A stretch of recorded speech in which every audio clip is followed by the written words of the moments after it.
as a LAN. That's one thing, for newer players or newer audiences. We will be referring to the Black Bulls as the #1 team in EU all the way up until the Season 1 finals, because they were the team that won the European Invitational. The biggest stage this game has had so far. They were the head honchos, and the question is going to be, can they maintain consistency? Now, for the GO4 Cup alone, Knights of Honor are 4th place. So looking at the top 4 teams in Forza, back-to-back Black Bulls, and then we have Jug Knights of Honor as well. This is a very common result. This is almost like a rerun of the European Invitational, right? Yeah, it's quite close to fair. Obviously, the same sort of names cropping up once again, but in a little bit of a different order now. And is that going to be the case towards the end of the season? Black Bulls, the former Yakuza roster, they look commanding. Lord Mano was a very big personality that had such a firm grasp on it. And they sort of set the scene for what a competitive Guns of Boom team needs to be, right? They showed how to have a very solid in-game leader that everyone would listen to, would work off the back of his calls of when to rotate, and the rest of them being very commanding fraggers. And that's sort of what we're trying to see the rest of the teams now fall into. Understand that you can't have that over-communication in comms, not enough cohesion. You need one dedicated caller and the rest of the team to follow from the back of that. That's the advantage they have. Obviously, that does help you more in a LAN environment because the pressure is on your shoulders, especially for these players, because it's the first time they've really sort of got to experience that in Poland with the EU Invitational. So it's definitely going to be a shock if they do end up in LA. Now, we do have the bracket to show you guys about what the matchups are going to be. 8 teams made it into our GO4, and 4 remain. And would you believe it? It's the top 4 teams in 2-0 fashion. So there are plenty of teams in the European part of the world in Guns of Boom, but I feel like as time has gone on, there are 4 teams that, I don't want to say take it more seriously than everyone else, but I just feel like they are that step above in terms of competition. So Forza Esports versus Jug Knights of Honor 1. That's going to be our first match of the day. And then underneath, it's going to be Black Bulls versus back-to-back. Say that 5 times fast and see how well it goes out. So prediction-wise, actually, I feel like it's hard to make predictions, Jackie, because you said it yourself. The consistency field is a little bit different to what it was before. We have 4 teams. Getting the same 4 teams in is the expected thing, but who beats who? I think that's where it starts to become a little bit more unpredictable. It is. It's very much going to be a hard call for either of these sides, depending on the 2 games we have here, because it's really equal. The playing field has sort of had a bit of a refresh right now. Everyone's on the same pace, and you don't have that solid knowledge of the teams that we did have at the EU Invitational of going, right, look, we've seen this throughout the entire online season. They have been commanding. This time around, it's a lot of the teams looking like they could actually go toe-to-toe here, and this is where they're going to want to assert their dominance as well. We're coming into the early weeks now, obviously the start of the GO4s. You need to come in strong and build off the back of that. Give yourself a good rep as we get into those later stages, because the earlier you come in hard and fast, that's where you're going to set yourself up with confidence, and a lot of that is in Guns of Boom as well. It comes down to the fact of just having that raw confidence into these matchups.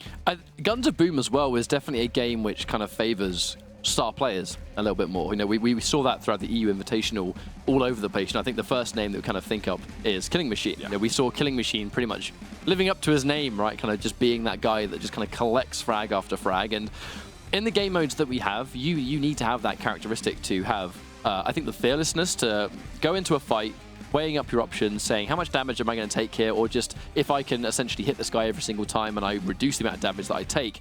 The weapons in Guns of Boom do a lot of damage, like they really do. And we're going to kind of mention, since from the EU Invitational to now, just in case any of you guys that are watching are new players or newer players that either watched the EU Invitational and are here today, or there's been a little bit of a gap in between then and now. So there's been a little bit of time to really bring in the newer audience.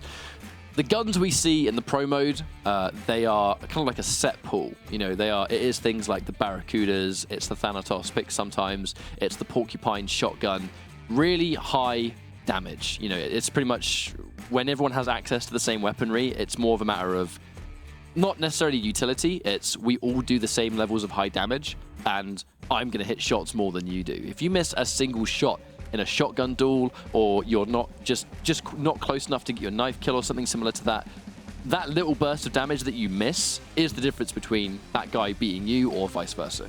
Yeah, it's true. It's because of the fact as well, you look at the time to kill in a game like this, right? It's quite a low time to kill. You can take people out of the server in seconds, very easy. And it's reminiscent of it is. You can snap just like Thanos. You get everyone gone like that in a matter of seconds, right? But That's what we're looking at. It's just the fact that it's more reminiscent of your older school arena shooters. Sort of lower time to kill, where things are just burnt through straight away, but it is about how good you are in terms of tracing. You need to be able to keep your crosshair on your opponent the entire time. You have to have your movement abilities backing that up as well, so you can avoid fire and have good in-game decision-making in terms of when to back off, when to go in for that engagement and control the chaos, but you have to be able to be on the ball in terms of keeping that crosshair dead on your target. That's what it comes down to. The aim and the precision is why we see players like Killing Machine excel. He was able to develop such good talent in terms of his just raw firepower, and once you've got that, you can build the better player around it. I remember seeing a stat screen actually now, completely prepared to put myself on a pedestal and be wrong here, but I actually remember a social page that went out looking at the individual stats for our players at the European Invitational, and Killing Machine was actually like the #1. Yeah. He was the player that pretty much had the most impressive KDA, I'm pretty sure, kills, death, assists, and that carries with it a lot of weight, seeing as we're now building into our Season 1 finals in LA, North America. That's going to be, for me, an interesting experience because in Poland, we had so many of our players that had been in a competitive environment for the first time. An offline event where you see your teammates, you see your enemies, you know, you're pretty much opponent players. Everyone is there in the flesh. Obviously, you're seeing the broadcast team, the commentary team, obviously us lot. The Game Insight team, you know, the Game Insight team like Stannis and co have been in the public eye for this game in so long. Having the chance to see them in real life can be, some of these players were a little bit starstruck, you know, kind of seeing these people they'd seen online for the first time when it comes to especially meeting Game Insight. I feel like that's only going to become even more profound when you go to America. Because, I mean, how much, as an international player, it's always weird going to America for the first time because it's a culture shock. Everything there is bigger.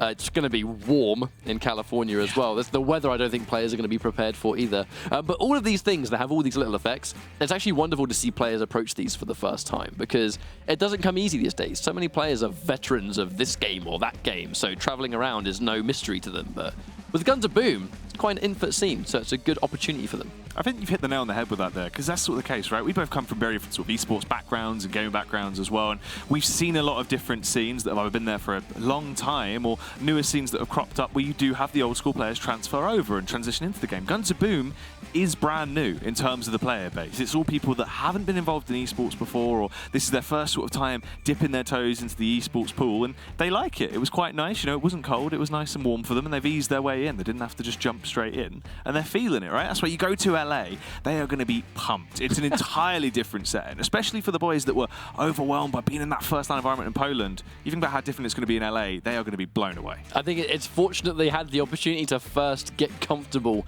and familiar with that kind of tournament setting. Now, actually, on that note, we do have the LA Season 1 Finals roadmap. This is pretty much how teams qualify. It's entirely built around how well you do in the weekly cups, and obviously we're looking at the fact that in Europe, Black Bulls have already qualified because they won the EU Invitational. We will be seeing them there guaranteed, which is why I do think that looking at their stats, looking at how well they do in this particular qualifying series, I don't think they're ever going to be really upset if they don't win or if they don't get top 3, because they can just maintain consistency. They can win themselves a little bit of money in these GO4 Cups, but they're already sitting pretty at a guaranteed ticket to Los Angeles. Now, if you're everyone else, we've already seen that it's pretty much Forza back-to-back and then Jug Knights of Honor 1. If they basically keep doing what they've been doing since competitive Guns of Boom began, I'm willing to bet that they will be the 3 other European teams we see make it to the finals. North America, on the other hand, becomes a bit more of a free-for-all because there's obviously a direct invite and then it's the top 3 teams as well.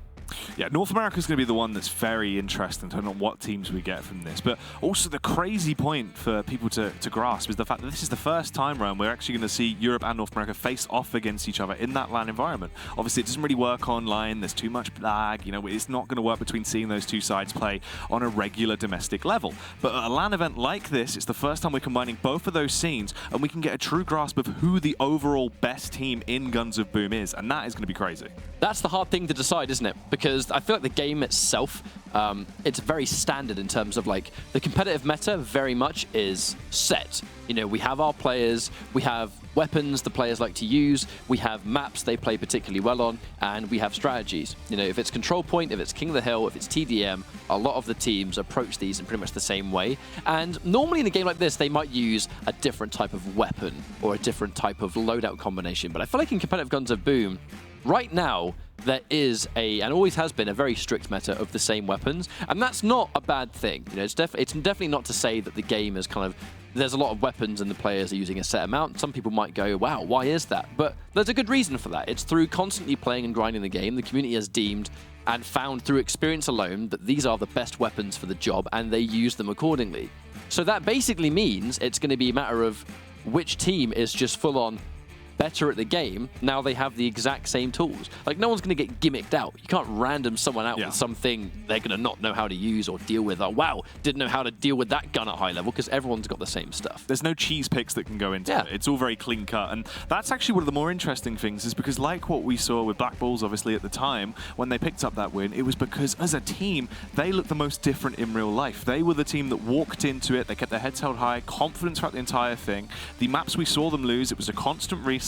They took times out, they were talking to all of their players, and Lord Mano was really that commanding officer that was like, look guys, let's keep our heads strong here, we have to reset and go back into this. We saw issues with other teams, like Jug, when it really hit them hard, almost as if the mental reset couldn't come back for them, and that mental fortitude is one of the big things that plays in. In the game like this, where it's so competitively balanced in terms of what weapons everyone's going to have, you're on a level playing field. The advantage comes from you as a team, and those 5 players being able to pick up that ideology and work together and work out what clicks and what adjustments they can make as that core. Now, I do believe we have our next match, or our first match of the day, almost ready to go. It's going to be Jug Knights of Honor 1 versus Forza Esports. And our first map, I believe, is actually going to be Mexico for Team Deathmatch. So we are going to have a little bit of variety from our previous GO4s. It used to be a set rotation, but now, which is one of the big things, actually, there is a pick and ban system. It's on the previous GO4 Cups, pretty much in the rules and everything else, it is a set rotation of maps at different stages of the tournament. So if we're in, the top 8, basically, it'll be a set rotation. Semis will be different, and the best of 5, both third place playoff and grand finals, was a set rotation as well.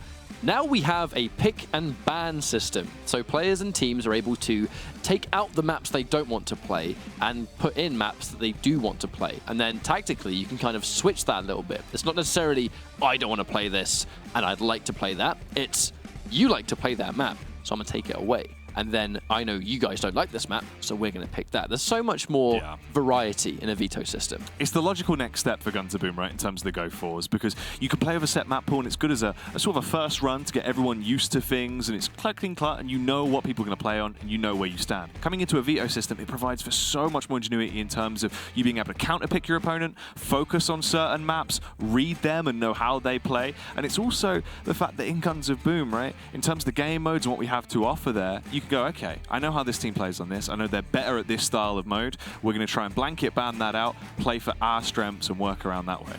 Now, I would be interested to see actually what other maps they select as they go on. We kind of know that Mexico is going to be the first one, which actually in a competitive setting, we don't really get to see this map. It's one of the most popular in the regular matchmaking. If you're searching, you've probably seen this map once or twice, but this map itself lends itself so heavily to long range. There pretty much is that sniper alley on the left and right. The right-hand side, where we're currently actually watching right now with Privet Andre securing a double kill, that's really close quarters, but the left-hand side, where he is not going towards, much more open for these kind of like sniper battles that we're probably going to see. Here comes T-Mac, secures 1, Privet goes down, and look at how many sniper rifles we have out. Whipping out all the snipers on that side. They're feeling confident with them, Ryan, as they do pick off the first couple of men. Close affair so far, but Larson wants to make it better for his side, as he will come in with 2 big frags. Playing a bit of gun game as he's switching out the weapon, goes in for the killing spree, and finds a ton of success. Now, in Team Deathmatch, we saw Larson, he's got that sort of scout rifle, which is the passive of moving quicker, I believe, while it's equipped. It's a tactical switch, making sure that if you know there's no combat, just trying to move quicker. Larson in position to get this ambush. And with everyone going down, I think we might see Larson actually try and go down to either support teammates or go for a sneak attack. Privet gets a grenade kill, Jardy gets one as well, T-Mac drops, and then Larson secures T-Mac as well, and they're just going to be trading it back and forth. On this map, as small as it is, you will constantly see the action take place. Yeah, tons of aggression the entire time, and that actually plays into favor of both of these sides. They want to just constantly bombard their way in.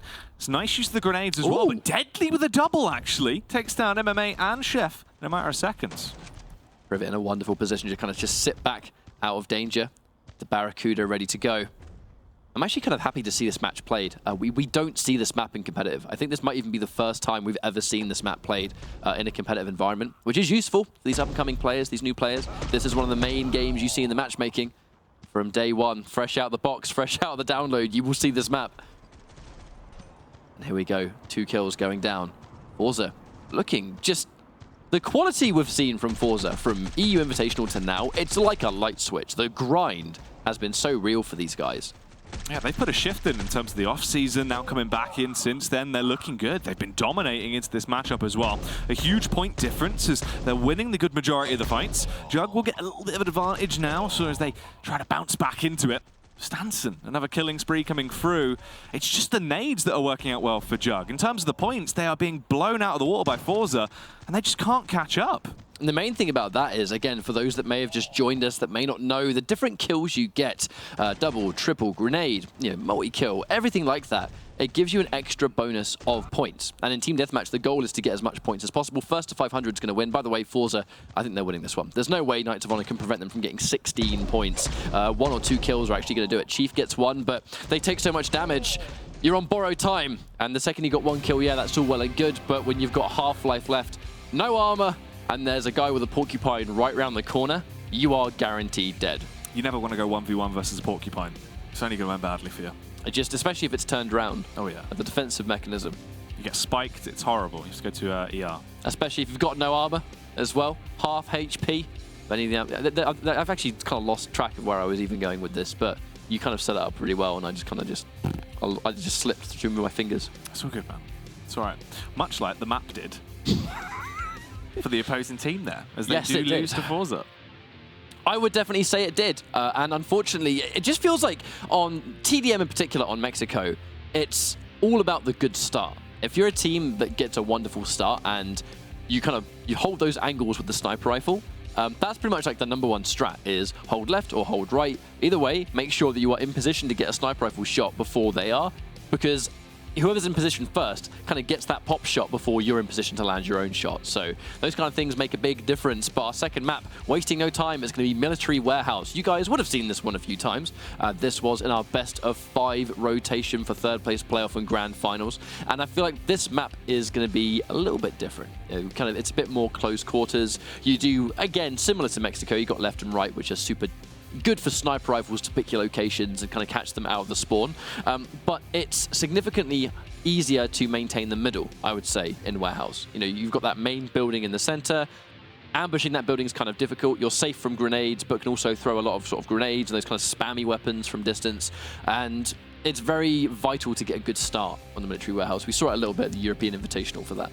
I think that is one of the teams that do well off the back of that as well, is Forza. They're a very early aggression team. They want to try and get hard, up close, in your face, and just try and build off the back of those initial frags. And they did well from doing that there. As you said, get the early game going in your favor. You can fall back. You have the advantage there because you've got the spawns, play with the snipers, and it did look good for them. Obviously, coming into this next map, it's a little bit more played, right? We've seen it more commonly. Obviously, the build-up to the EU Invitational, it was there the whole time. So maybe it'll be a bit more of a closer affair, as it was quite demanding from Forza. And they do look good. Definitely a change of pace from what we saw in Poland. This, for me, is actually the most impressive thing, is that we know that the Black Bulls are confirmed for that finals, but looking at teams like Forza that have pretty much gone straight into this next wave of competitive and just collected every single head in the European scene, if they can keep this up, they will by far be not only a team that makes it into the LA Season 1 finals, but a favorite to potentially even win the entire thing. If they have this air of dominance and they can look as good as they're currently looking, I would be very nervous if I was the other teams. And what a turnaround. We spent the first few weeks and even the first month with Jug Knights of Honor 1. They were the best team. They were my pick to basically win the European Invitational. Even going into the European Invitational, they had done so well. I was like, well, these guys, surely they are going to be the ones that we see take the crown. And I don't want to say it looks like they've fallen off a little bit, but it kind of looks like they're struggling a bit more compared to our previous teams. Also, the other teams around them seem like they've been bolstered a little bit and got more into sort of the swing of things, very much understanding it. I remember when we were in Poland, it was the manager of Team Forza came over to me and was talking about, and he was like, look, we underperformed here majorly. We wanted to do better, and we can do better. And he was saying how he would try and prove that with the team going forth. And they've definitely done some kind of homework, some research has gone into it. If not that, just a lot more hours in terms of the DM they must be putting into the game, because individually they're looking good, and as a team they're looking good. The worrying factor is, though, this is online right now.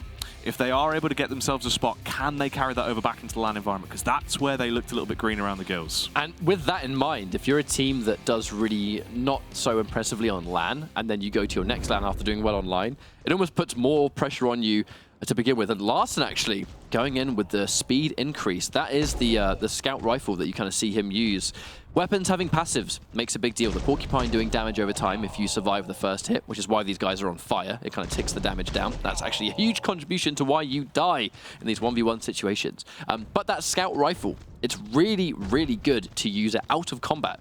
If you know that someone's nearby and you want to simply reposition, swap to a weapon that gives you faster movement speed and relocate faster than you normally would. You've got to be good at managing your weapons, but at this level of play, everyone can do that. Jug actually looking better here as well, because we're seeing run the buddy system this time around, playing in little duos and working together to be able to overpower their team. Obviously, if you're on a 1v2, Ryan, you just take so much damage, you just can't defend yourself. You're going to lose that firefight, and that's where they're getting the upper hand right now, but they're pretty close. Only about 20 points between these two sides that divide them, and the game is staying constantly neck and neck, but that double kill might be the difference maker. Yep, MMA got completely ambushed there, 2 versus 1. Before he even realized he was taking damage, he turns around and had died before he could return damage. Larson getting a double kill. We've said it before in Team Deathmatch, why it's so important to get these variety kills. The extra points that you get can really be a difference between, you know, winning by 50 points and losing by 100. Ooh, Larson wow. with the face.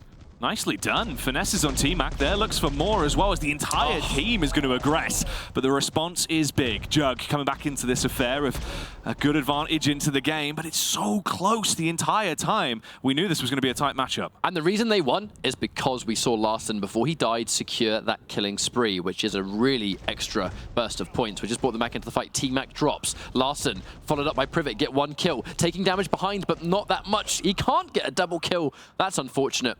Firing upon 2 people, giving his position away. That was a little bit of a mistake, I'd say. Oh, the martyrdom nade there being chucked out from Janny, as he will try and find that follow-up kill. They're going in 1 by 1 right now, though. They're actually offering themselves up as sacrifices to the side of Jug, and they are being capitalized because of it. The mistakes are being made. Janny barely survives there and does go down.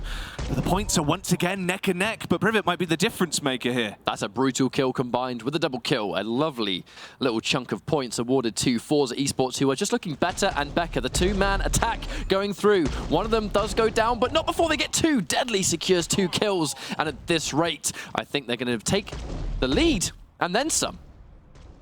All the response is looking good, but the points are so different now. And there's not much time left on the clock either. They need to go huge here on the side of Jug if they want to bring this back. T-Mac's looking good, but the nade, the counter response, that might have just saved their bacon of any chance of a comeback. I think it was quite brave, I think, from Jug Knights of Honor. We saw Gianni pretty much run face first into the spawn of Forza, running into 2 people. I feel like it's a level of carelessness that they couldn't afford to take. And unfortunately for that, we're going to be seeing Forza moving on. And by unfortunately, I mean unfortunately for Jug Knights of Honor. Yeah. Very, very unfortunate. Obviously just struggling there, just got overpowered. Forza do look really good, and this is something we've seen quite well, obviously. In terms of the playstyle they were going for, the constant buddy system. You've got to work in the duos, right? If you just overpower a target like that, it's so easy. And the response as well was nice from Jug, but as you said towards the end, they got a little bit overzealous. They went for that push far too deep into the spawn.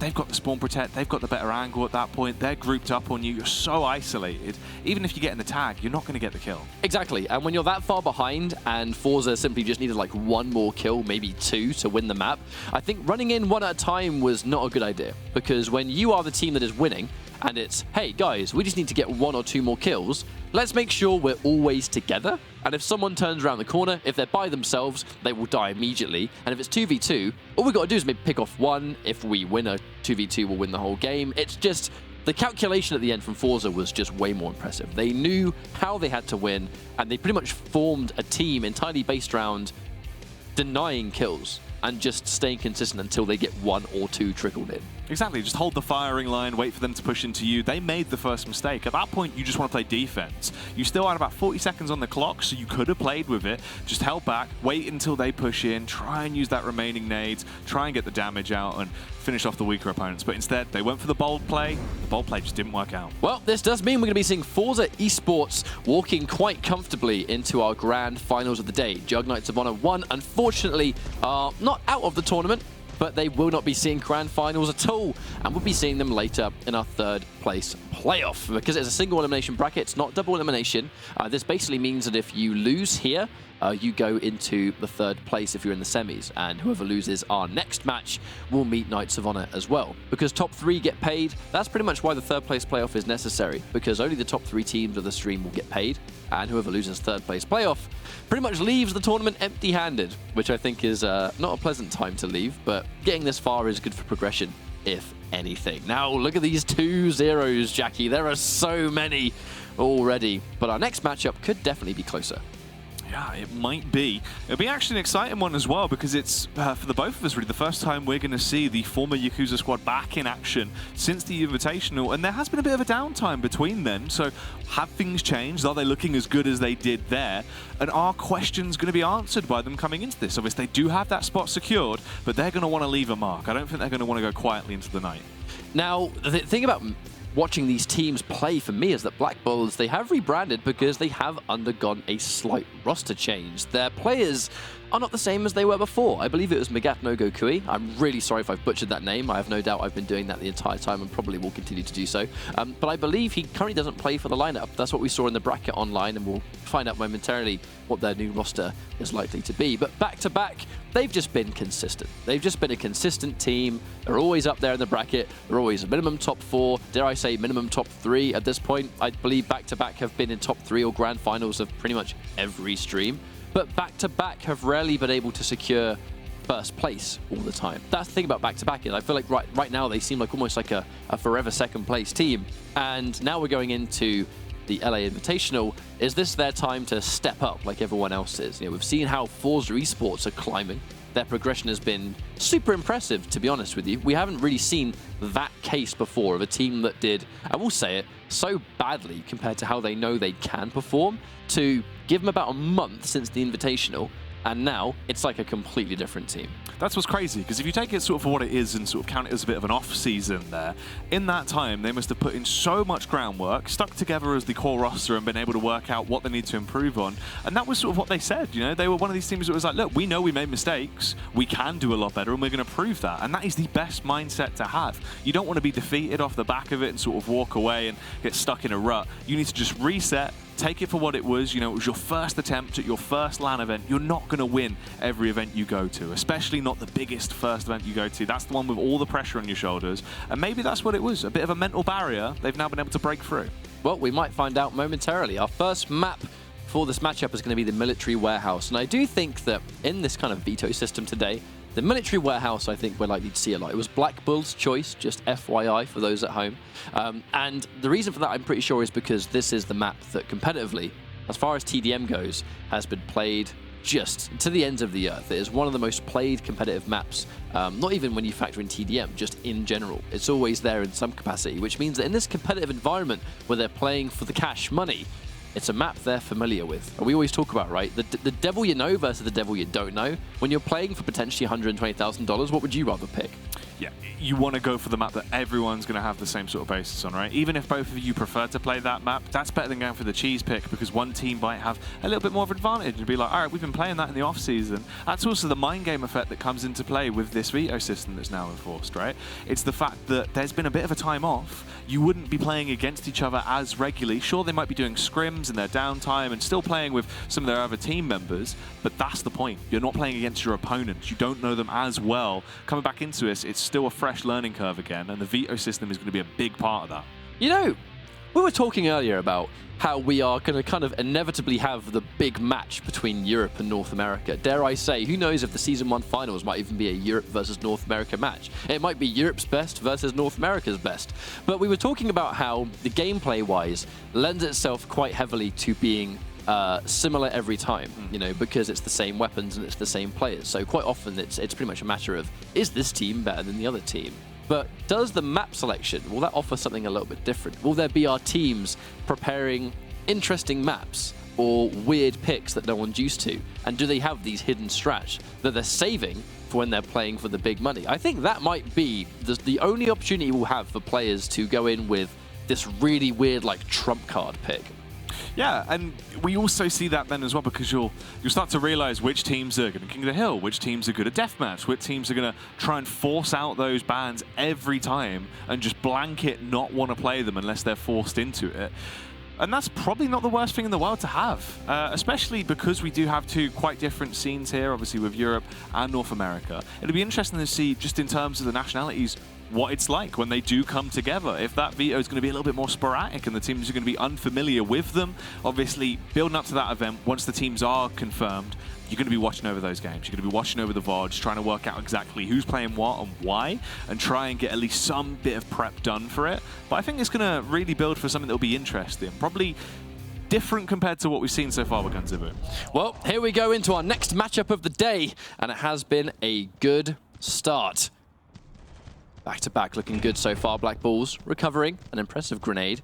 And here is a few changes. There's actually some rather significantly different names. Sometimes it might just be a matter of players changing their names in-game. Otherwise, maybe not. We do know that some teams do have subs and stuff like that as well. If you think a player is right for the job, you can actually swap them in between maps, which we have seen previously in the GO4. But back-to-back right now, working on almost double the score that Black Bulls currently have. Killing Machine has had a rebrand as well, hasn't he? A guy called KM now, I believe. So he switched it up a little bit. That guy, Killing Machine. I think it's him. I'm going to be honest, guys. I actually wasn't aware that Killing Machine had changed his account. So that might mean something. I'm sure I'll find out during the break. But either way, yeah. In the off time, sometimes players either rebrand, sometimes players rejoin teams, sometimes they change around. But, you know, the Gonza, the Migs, the John Wick, still there, and KM, that would be too much of a coincidence to not be Killing Machine, surely. Surely, right? And obviously John Wick, he's got the third movie to make, so he isn't going anywhere just yet. As we do carry on, though, quite a close affair. Black Bulls and back-to-back are keeping it neck and neck so far as we hit about the 3-minute mark.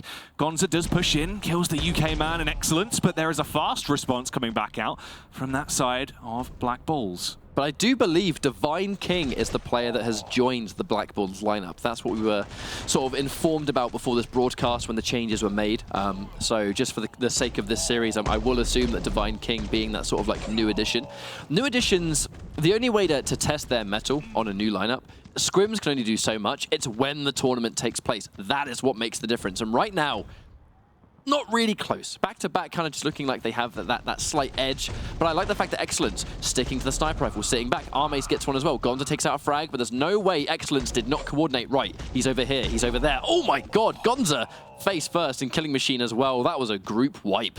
Yeah, Gonza's been playing absolutely vicious right now into this game, doing a ton of damage across the board. He's been a massive impact fragger for their side. And if he can keep this up, it will be a struggle for Black Bulls as they are quite far behind in points. And John Wick does a ton of damage. He might have just took the game for them there. Gonza with a killing spree to finish it. Back-to-back. Aggressive stuff. Very rapid affair.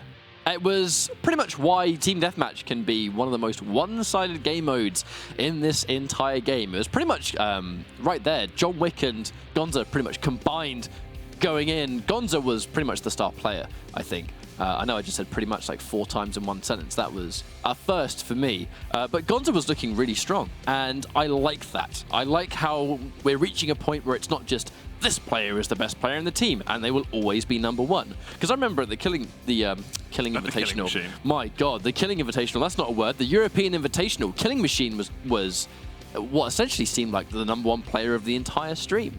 He was by far the top dog, right? He did everything, but things have been switched up a little bit. If it is our boy Killing Machine, then it's a little bit slower of an affair. But Gonza, outrageous. So much aggression, so much confidence, but he chose his plays very well. And you can see there are only 3 deaths as well, Ketchup, so he knew which firefights to take. He wasn't messing about. To get kills in this game, you have to really be in the thick of it. You know, even when you have a sniper rifle, Barracuda kind of being the popular toy in this kind of situation, 11 kills to 3 deaths in Guns Boom. Unless you play this game regularly, you don't realize how easy it is to die when you play this game, because the damage output is so high. Everyone is using weapons that do maximum damage, and to get 11 kills, you have to be part of almost every single firefight. How you can be involved in most of the fights and only die 3 times is ridiculous. Yeah, it's crazy. And that actually just goes to show as well in terms of decision-making and how he was playing that map, how effective that sets you aside from other players, because you need to know when to back off from an engagement, how to just go for the little taps, get the tags up, play from a certain angle, and then fall off. Wait for the rest of your squad. And that's what Gonza did so well. Constant tags. He was stripping the armor off Black Balls and left them in just horrible positions where they went for the overall team fight. He was just able to unleash upon them. And according to the statistics, kind of like Romeo had quite a rough one. 1 kill to 9 deaths kind of means he wasn't really able to get started at all. And in these kind of situations where the maps are fast and furious, going into our second one, hopefully we can kind of see a little bit of recovery there. Because at the moment, it kind of looks like back-to-back might be running away from this. Yeah, they have this game firmly in their grasp, and it seems like they're going to be able to take the second map, I'd imagine, because surely such a dominant affair against the team that is supposed to have all the prestige behind them, but it isn't that full roster. That's the one key point as well. It isn't everyone we expected to see coming back, right? There's a couple of names missing. Is that because they're sort of taking this time in the off-season, knowing they've got the confirmed spot to build up the rest of the team, potentially try and foster some talent? That could be a potential. Exactly, and it's kind of what we talked about earlier where, you know, Yakuza, who became the Black Bulls, again, for those that just joined us, there was a rebranding of this. They are the European champions, the best team in Europe by far. They looked the strongest, they played the best, and now they are guaranteed for the Season 1 finals. They're the only team in the world that actually have a locked-in position for that tournament. So just because they're doing badly here doesn't necessarily mean their goal at the moment is to win these GO4s. Maybe their goal isn't really to win at all. I know the higher you place, the more money you make, but with everything said and done, they don't actually have that pressure, and they're not in a position where they must win, because they're already sitting pretty. And it's kind of like what you said. Maybe they can start to nurture some of their subs. Maybe they can play with a little bit more of their players and build them up in a competitive environment. They've already played well enough to reach top 4 today. And looking at the standings and finding out how you qualify, you kind of need to be within that top 3, top 4 team anyway to stand a chance. So currently their roster is good enough to make the finals. Maybe the choice is to make sure every player they have is just ridiculous and looking unbeatable going into the final event. Also as well, with it being in North America, you've got the idea that towards the end of this, they're going to see if they can field that full roster. Maybe someone isn't available for it. You're going to need the next best thing to sort of sub in and fix that role if there's a visa issue or something that goes wrong, right? And that's where you have that potential now to play throughout this season, using the subs, using the backup players, get them to a point where they're like, right, look, I feel comfortable, and you can see visually that they're performing to the standpoint where if you can't get that full team, bring on the boys, bring in the backup. Bring in the big guns. Bring in the big guns of boom, if you will. Oh my god, that was brilliant. I just thought of it myself on the fly. The next map's going to be Skyscrapers, and I believe that was actually back-to-back's choice. So again, kind of going into the maps that we have in the map pool, Skyscrapers, another map that we see regularly. We talk about how it could be the map you know versus the map you don't know, and so far, it's the maps the teams have the most experience in. Killing Machine gets 2 kills, maybe 3. He loved as well, didn't he? Ooh. He was popping off on it when we saw him before, and he goes in with aggression as he does kick it off. Quite nicely catch up. They do have a 50-point lead so far, and Gonza adds to it. If we can see Killing Machine and Gonza playing to the best of their ability into this one, it should surely just be a whitewash. It's hard to choose who the best player on back-to-back is, even with Killing Machine having the highest KDA at the European Invitational, because so many players on this lineup are ridiculously good at getting kills. And that's the thing, is that they perform really well individually, but I think what prevents them from being like the best team in the world right now is that individual performances don't mean as much as group performances.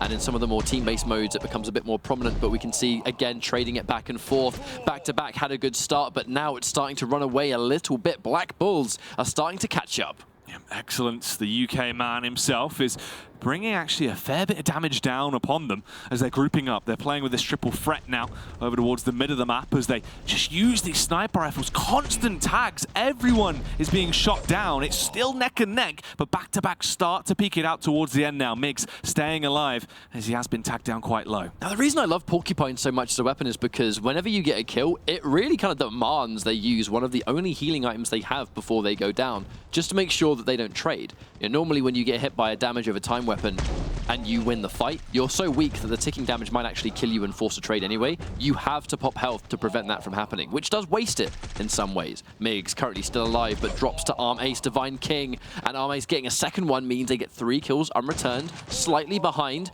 but back to back, still looking good. This is way closer than the previous map that we just saw.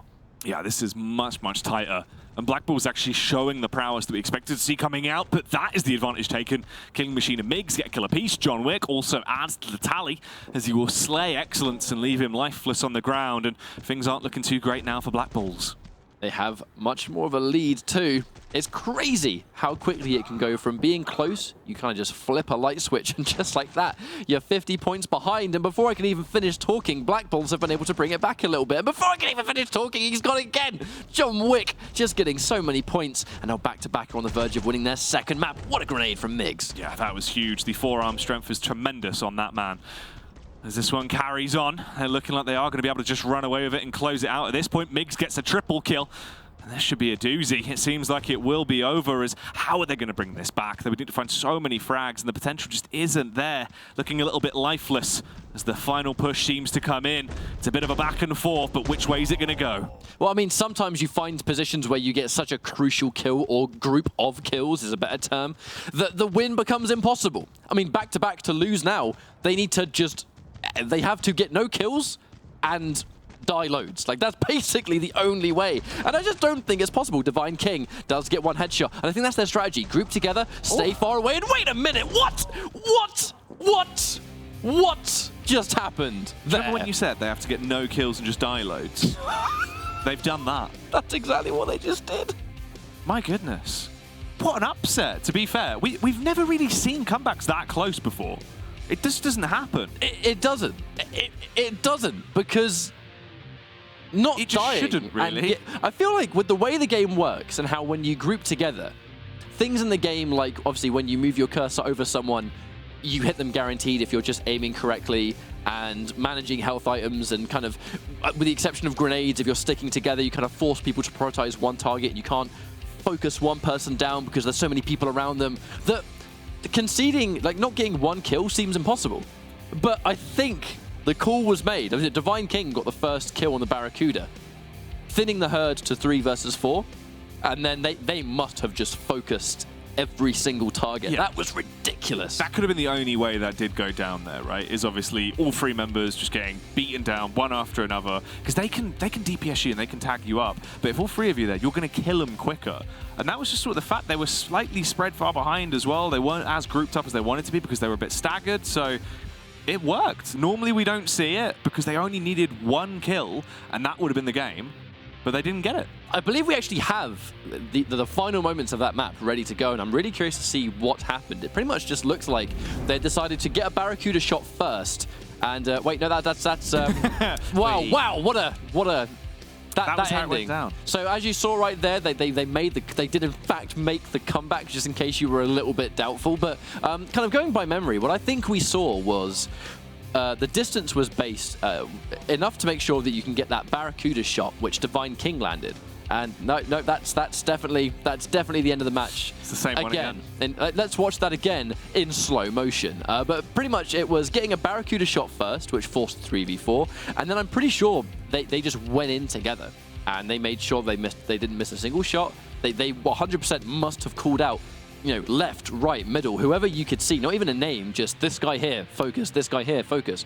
And I can only assume there were maybe no grenades returned. Maybe no one in that frame of mind thought to go for basically AoE damage, which probably would have been the solution. But look at how close that was. Black Bulls, I'm still surprised they even pulled that off. It is crazy. It's just the fact that we never see this. That's why it's so ridiculous, because normally in Guns of Boom, you can get that one frag. You can always get the trade kill, right? The trade kills are quite easily to achieve. But as you said, either they were out of utility because they hadn't had time to get those HEs back yet, so they didn't have the nades.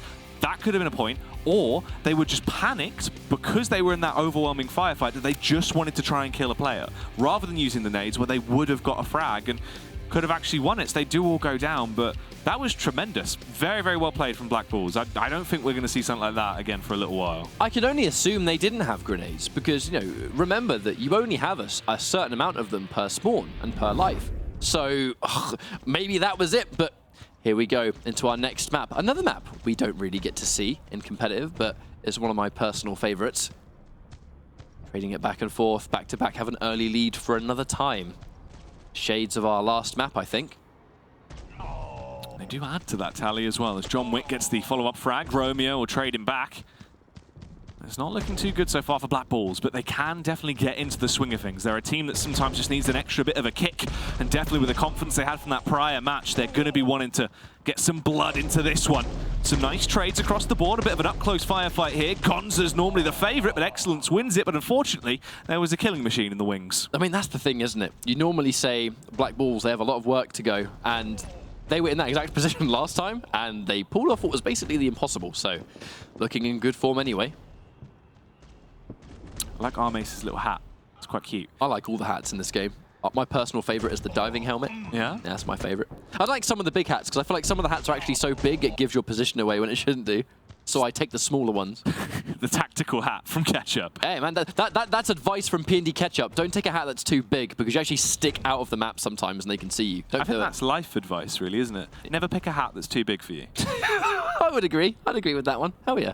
Maybe that would have saved back-to-back if they had smaller hats. But as of right now, they are losing. Black Bulls are actually in the lead with a good advantage. They can keep adding to this as well. Excellence just needs to stay alive here. Pops the healing as he wants to just try and hold the angle. Killing Machine is there, but he waits for his squad rather than pushing in on his lonesome. The smarter play to make. Nice use of the nade. Romeo with a butcher play as well. And this is fierce. And to be fair, I'm actually making a really conscious attempt to look at everyone's hat. And in fact, Black Bulls are wearing smaller hats, which I think does have a big bearing there. Missing 2 shotgun blasts, which is going to allow Gonza to get that easy turnaround. Gonza, watch out, there's a grenade there!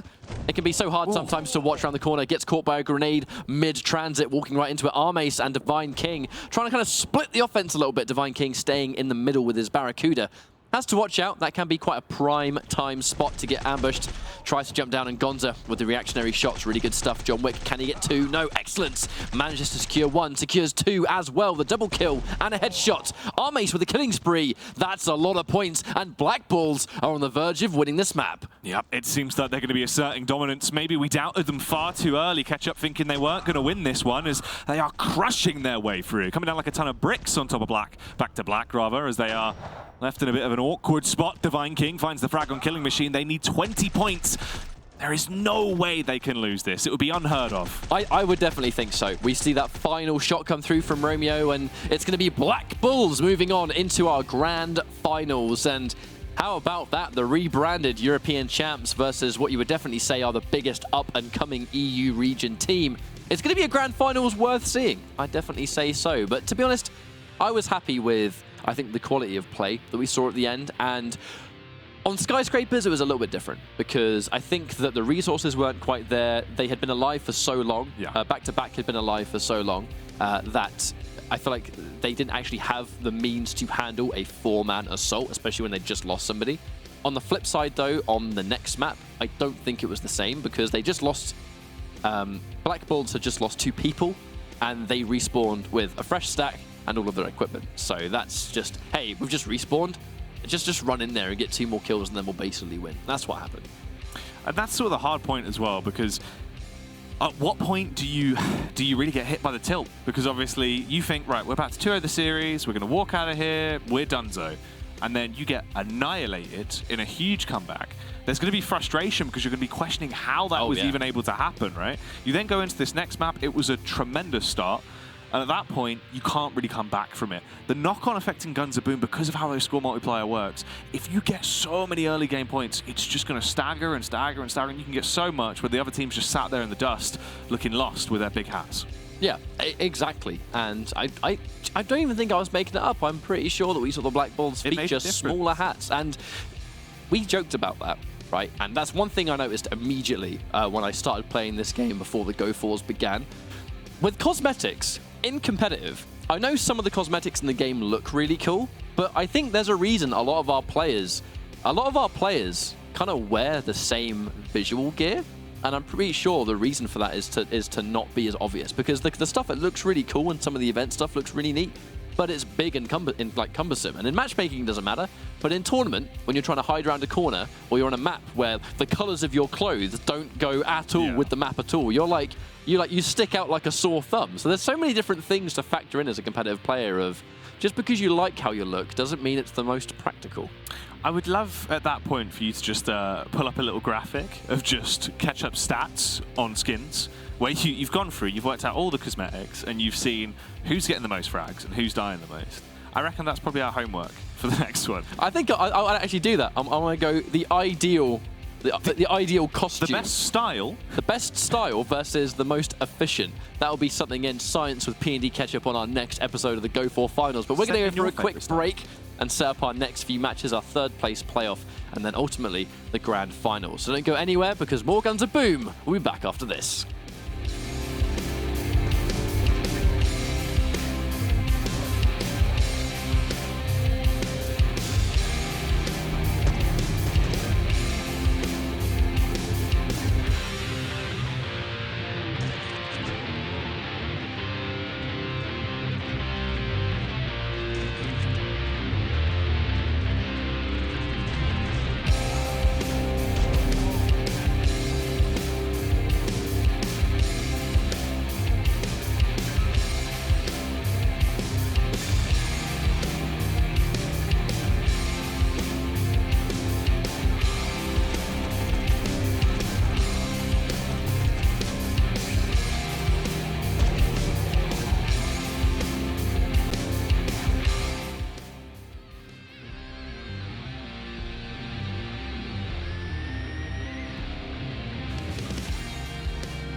Welcome back, everybody, to the ESL Guns of Boom GO4 Finals, where we are moments away on the European region from our third place playoff, and then eventually our grand finals. I'm actually really excited to kind of see who's going to be the first team to win of the first week, you know, because we haven't actually had a stream or a tournament since our European Invitational.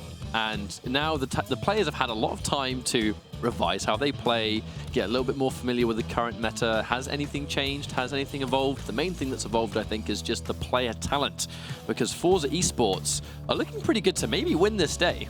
Yeah, that is going to be the most important matchup, I think, obviously. The fact that Forza are now playing off against Black Bulls, right? You've got the team that, took the worst possible placement at the EU Invitational versus the team that won the entire shebang. But they don't look like they would have been knocked out. If they played like this in Poland, I think we could have had a bit of a different affair. I think maybe too, because the thing is that they just didn't have the time to get familiar, because they had... It was the two different Triada teams that kind of joined forces that had this entirely new loadout of players that they kind of assumed were saw them as almost like a super team. The two clans kind of being brought together to take the best players from each one to give them the highest chance of winning. And they didn't have a lot of time to practice and get familiar. That changes quite significantly when you have just over or just short of a month. It has a big effect as a team, and we are starting to see the fruits of that labor here in the GO4 finals for today. Well, you know, it's like Voltron. You take the 4 smaller lion robots and combine them together and you get one really big robot. But that robot was a little bit terrible. Now the robot is much better and looks really good. It's old and busted versus new hotness. Exactly. And today I think we're seeing the new hotness. Our third place playoff though between Back-to-Back and Jug Knights of Honor. How things change, because when we started the GO4 series originally, Back-to-Back versus Jug Knights of Honor was pretty much the guaranteed grand finals. We would see that every single time, and it'd be, well, it's these two teams again. Not to discredit the tournament by any means, it's just these were the two best teams, and this is the expected result. Kind of funny how give it a few months, and now neither of them are in grand finals, and they need to make sure they keep staying consistent, because we might not even see them in our LA Invitational, the Season 1 finals. Now, I believe Military Warehouse is going to be our first map, and as we are in our third place playoff, it's going to be 3 out of 5 maps. So that does give our teams a little bit of extra time. We saw in the grand finals of the EU Invitational, actually, how important the extra game can be in grand finals. Oh yeah, it's very true as well, because Guns of Boom is such a fast-paced game. Normally in other esports, right, when you get to that best of 5, you're thinking this is going to be an absolute slog. This is going to be a long one. It's either going to make for a fantastic series or a pretty much, you know, 3-0 whitewash that's just out in the open. With Guns of Boom, I think it provides for the best games we're going to see, because these maps are so quick and sometimes they can be so close. Having the extra map win there for either team just lets you see a little bit more insight into them. Now, Old Factory is going to be our second map, and then Europe Street is our third. Skyscrapers is our fourth map, and then Construction Site. My God, I'm actually getting these live. Production is feeding the rotation in my ear, and I hear Construction Site, and I go, this is going to be an interesting map in competitive, because we talk about sniper maps. Right. I don't know if you've seen this map before, Jackie, but basically, fresh off the spawn, you can see each other, which means that you've got to be very good with your sniper rifle, and the obstruction in the middle isn't really an obstruction, because you can see through little cracks and little crevices. You can see every team. You've just got to be pretty good at shooting. And at this level of competition, everyone in the lineup is going to know how to shoot through little gaps in the map. So I feel like this is going to be, you spawn and you appear in the firing line. You appear in that line of sight, which isn't necessarily a bad thing. It just means the map is played differently to pretty much everything else. So if we do go to a map 5, I think there's a reason it's the final map. Yeah. I think no one wants to play on it, because it's going to be such a different beast to every other map you're going to play on. But with Military Warehouse starting things off, it's going to be conventional, at the very least, to start things off. I think that's a good way to at least start, obviously, the best of 5. Have something you're more familiar with towards the end if we need to get into something that could be outrageous. I'm very interested to see what Kurt angles come into play in that one. But I am very excited to see how this first map goes, Catch Up. It's going to be very foreshadowing for our third place, because just to remind anyone that has just joined, third place playoff is necessary because prize money is paid out to top 3, and that is a star and a half. Knights of Honor absolutely creaming Back-to-Back right now. Dominant stuff. They want to prove they're not going out without a bang, as they were the top dogs, but now they're quite quiet. Response is good from Back-to-Back, finding a few frags here and there, but they're being punished. T-Mac allowed to roam quite aggressively with that sniper rifle, and if not find frags, at least soften them up. MMA should drop, and I'm actually amazed they even were able to trade that off. It was so weak, the fact he was able to juke, and basically a few misses that were quite uncharacteristic at that range. Killing Machine gets another one. I believe that might be a Thanatos he has selected. Does Ketchup know his silhouettes? Find out next week. Oh, grenade kill. Back to back. It's trading it through, but they're still pretty far behind, to be honest. A confident lead for Knights of Honor.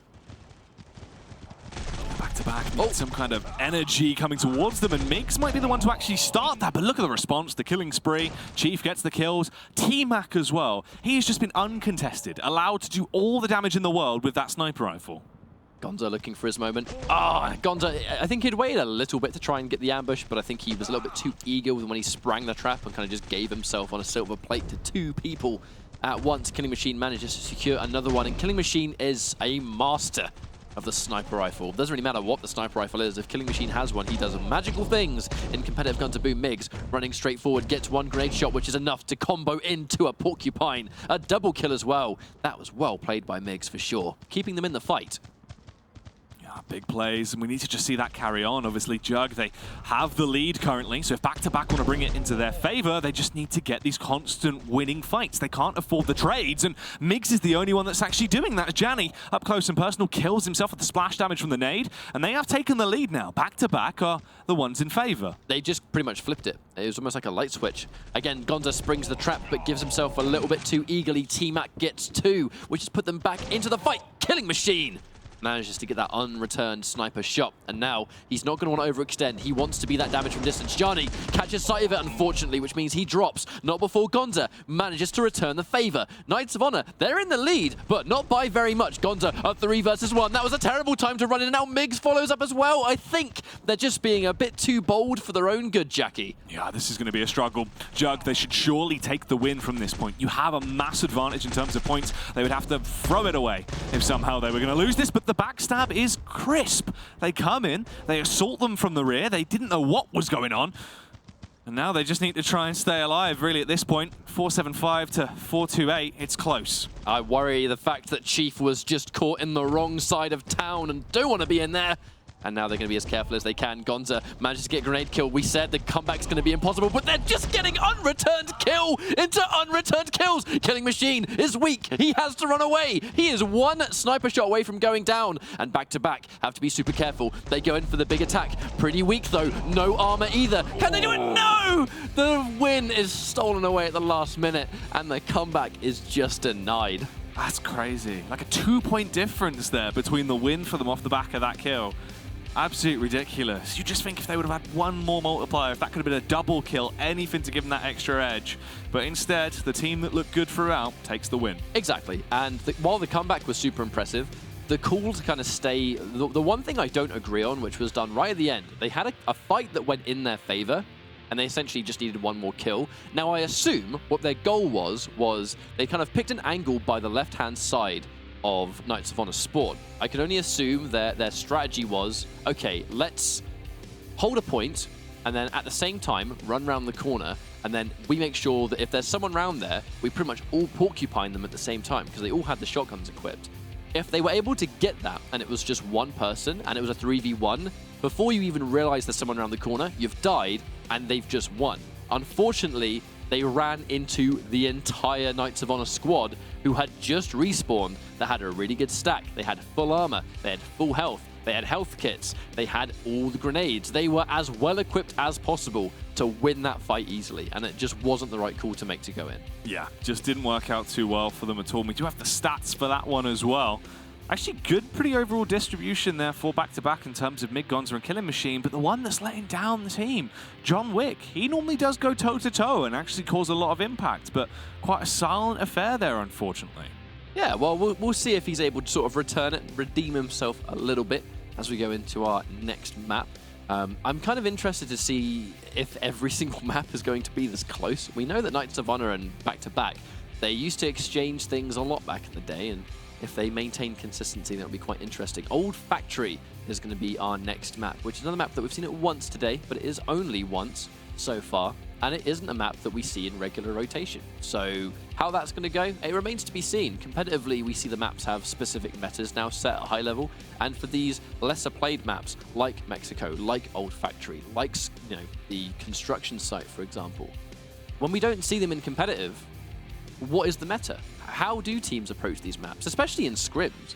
Back when we had a set rotation, and it wasn't these maps weren't even in the rotation pool. Like when we have picks and bans, the maps, some of them are still left out. Yeah. Even at the European Invitational, not every single map in the game was actually eligible for selection. So teams just didn't scrim on them. They didn't even bother. Like the farm, for example, the 2 different team deathmatch maps for the farm, we don't see them in competitive. We only ever see farming complex. So now they're playing on these maps. Like, do they know how to play on them at high level? Is this some of the first times they've ever played on it as a coordinated team? Like, who knows?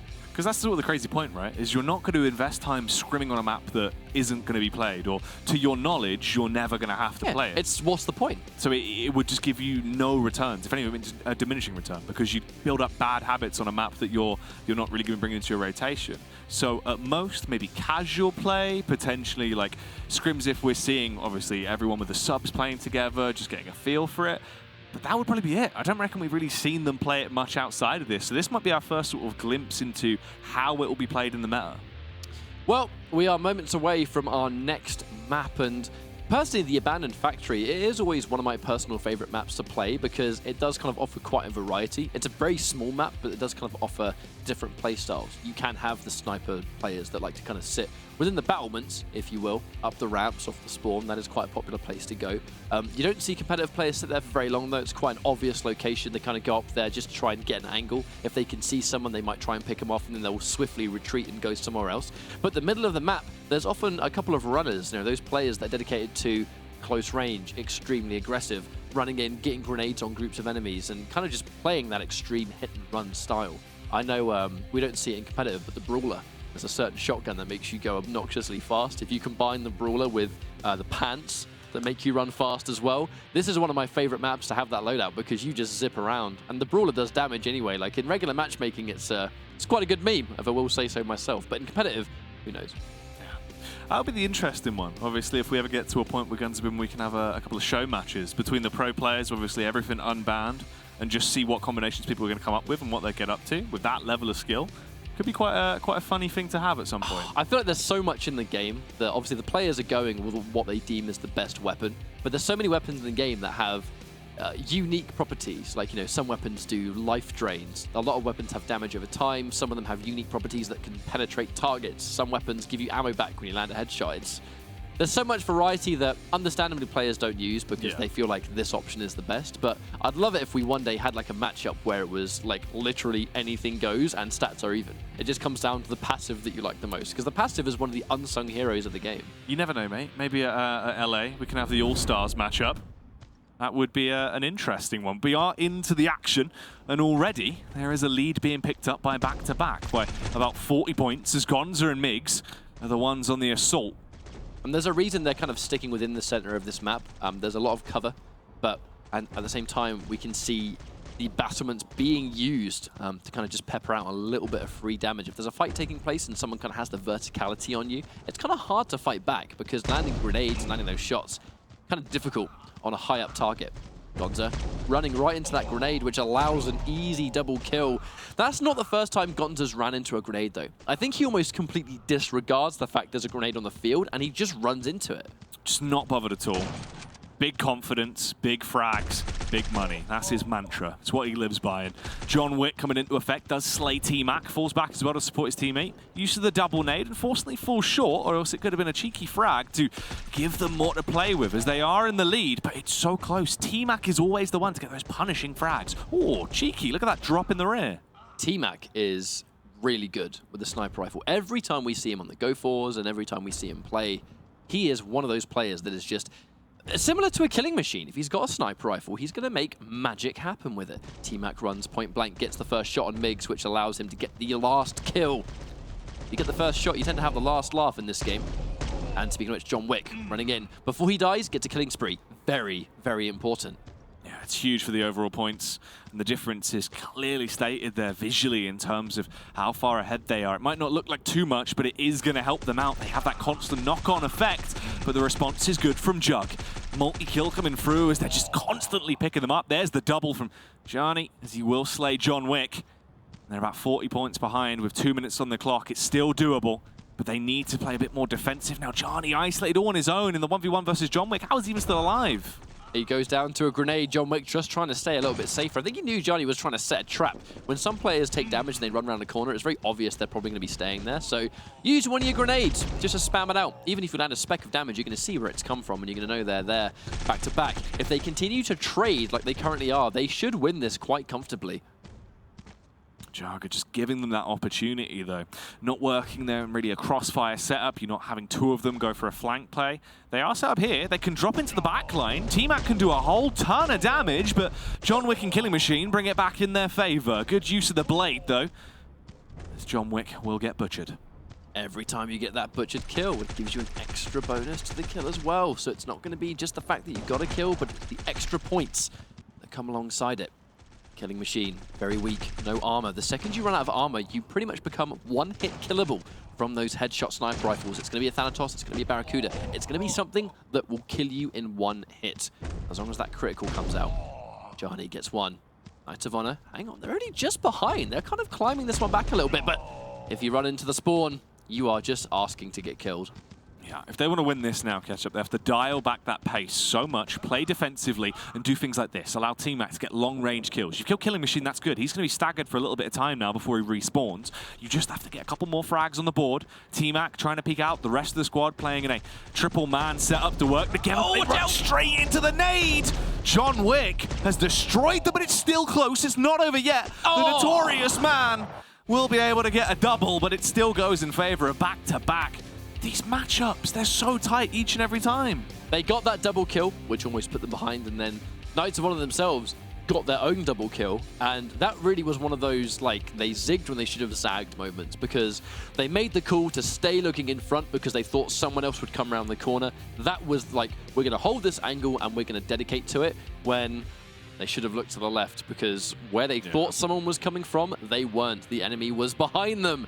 And before they could even respond and react to the fact that they were wrong on their calculation, they died and they lost the only person they needed to stay in the fight. So it's kind of one of those funny situations where when it's one hit, when it's one kill remaining and you're all weak, you have to dedicate to a choice. And then sometimes it's just, you just flip a coin and either you're right and you're wrong. If they were right and they stayed there and someone around the corner, they probably would have had the firepower to win the fight. They just made the wrong call. Yeah, that's the thing. You can only make the best call at the right time. And as you said, would John Wick step up into the second map? Absolutely. 15 frags there for him as he was just dominating. 228 points achieved. Head and shoulders above everyone on the server. That's certainly one way to recover from a bad start. And look at the points, 489 versus 504. It was pretty much a mirror image of the previous map we saw, just reversed. And I did say before, are we going to see every map go down to the wire like this? It comes down to a lot of the starts, to be honest with you. Whenever we go into the map, we're noticing that one team has a significant lead over the other. And looking at the end score, the team that has that early start is actually the one that's winning the game. Yeah, they just need to keep it going. One thing that always surprises me about Knights of Honor as well is how Conor McGregor finds this free time to fit in Guns of Boom in around his very busy schedule. And I think, if you can play it while you're on the go, if your plane has good Wi-Fi. Yeah, that is actually very true. Mobile, it's the age of mobile game. How John Wick can play Guns of Boom competitively while he's on set filming his next film. How Conor McGregor can take time out and play Guns of Boom on his private jet is a testament to the wonders of mobile gaming. Do you know what it is? Do you remember those old World of Warcraft commercials a long time ago where it was like, I'm Ozzy Osbourne, I'm the Prince of Darkness. Oh my God. Right? And I'm Conor McGregor, and I am a warrior. I'm a fragger. And I play Guns of Boom. And he holds up the phone. It's like a sponsorship deal. I feel like that would be John Wick as well. Oh, yeah. Because he's been a guest character in some video games before. Well, when's the update, guys? When's the John Wick update? This is a pitch from me to you. Maybe that's what he does in the trilogy. Instead of using a pencil to kill 5 men, he kills 5 men with an iPhone with Guns of Boom running on it. As he's got a multi-kill in the game, hits him on the back of the head. You know, there's actually, if in the new movie there's ever going to be a moment where John Wick or Keanu Reeves at any amount is seen with a phone and he's holding it leftwise, we're all going to know. That's the secret. He was on Guns of Boom the entire time, which kind of gave him the strength he needed. I don't think there's any other names in here. But I mean, well, go on. We had Danny Trejo. We had the Trejo tournament. Danny Trejo played Guns of Boom. We're bringing in all the big names. But we're going into our next match, which is going to be Europe Street. The first time we've actually seen Europe Street played competitively in a while. It was the first map in our set rotation during our semi-finals days. And now we're going to swap things a little bit. That was a really good spectating angle. That was nice. That was green is my favorite color. Absolutely incredible from the Harrisonator as the damage is coming through. Gianni is going to get the first on Migs. Gonza also goes down, and that kill feed has been filled up with blue, but Knights of Honor don't necessarily have too much of a need. Well, a lead. They do have a need to try and win this one, but it's not going their way. I have a need for lead. The lead. Or lids. If you have an open drink. I have a nid for lid. Oh, watch out. John Wick. Oh, bad place. Jump down. Getting caught out by 2 people at once. And this is another one of those kind of classic maps that it's about making sure you've got the right weapon for the right time. Chief caught slipping. I believe he might have been scoped there, actually. It's, without the first person, I think sometimes it can seem like some really obvious misses happen. But we have to remember, to get that really good sniper rifle shot, you have to be in a scope. And if you're scoped, you run the risk of kind of missing things because you can't see everything. You do restrict your vision a lot to go for these plays. And this map's so aggressive as well. It's so tight-knit towards the midsection of the map, just especially for the rifles, and the HE's just being launched out. There's grenades just blowing people to bits. There is a bloodbath. They need their Wellington boots if they're going to stay dry in this one.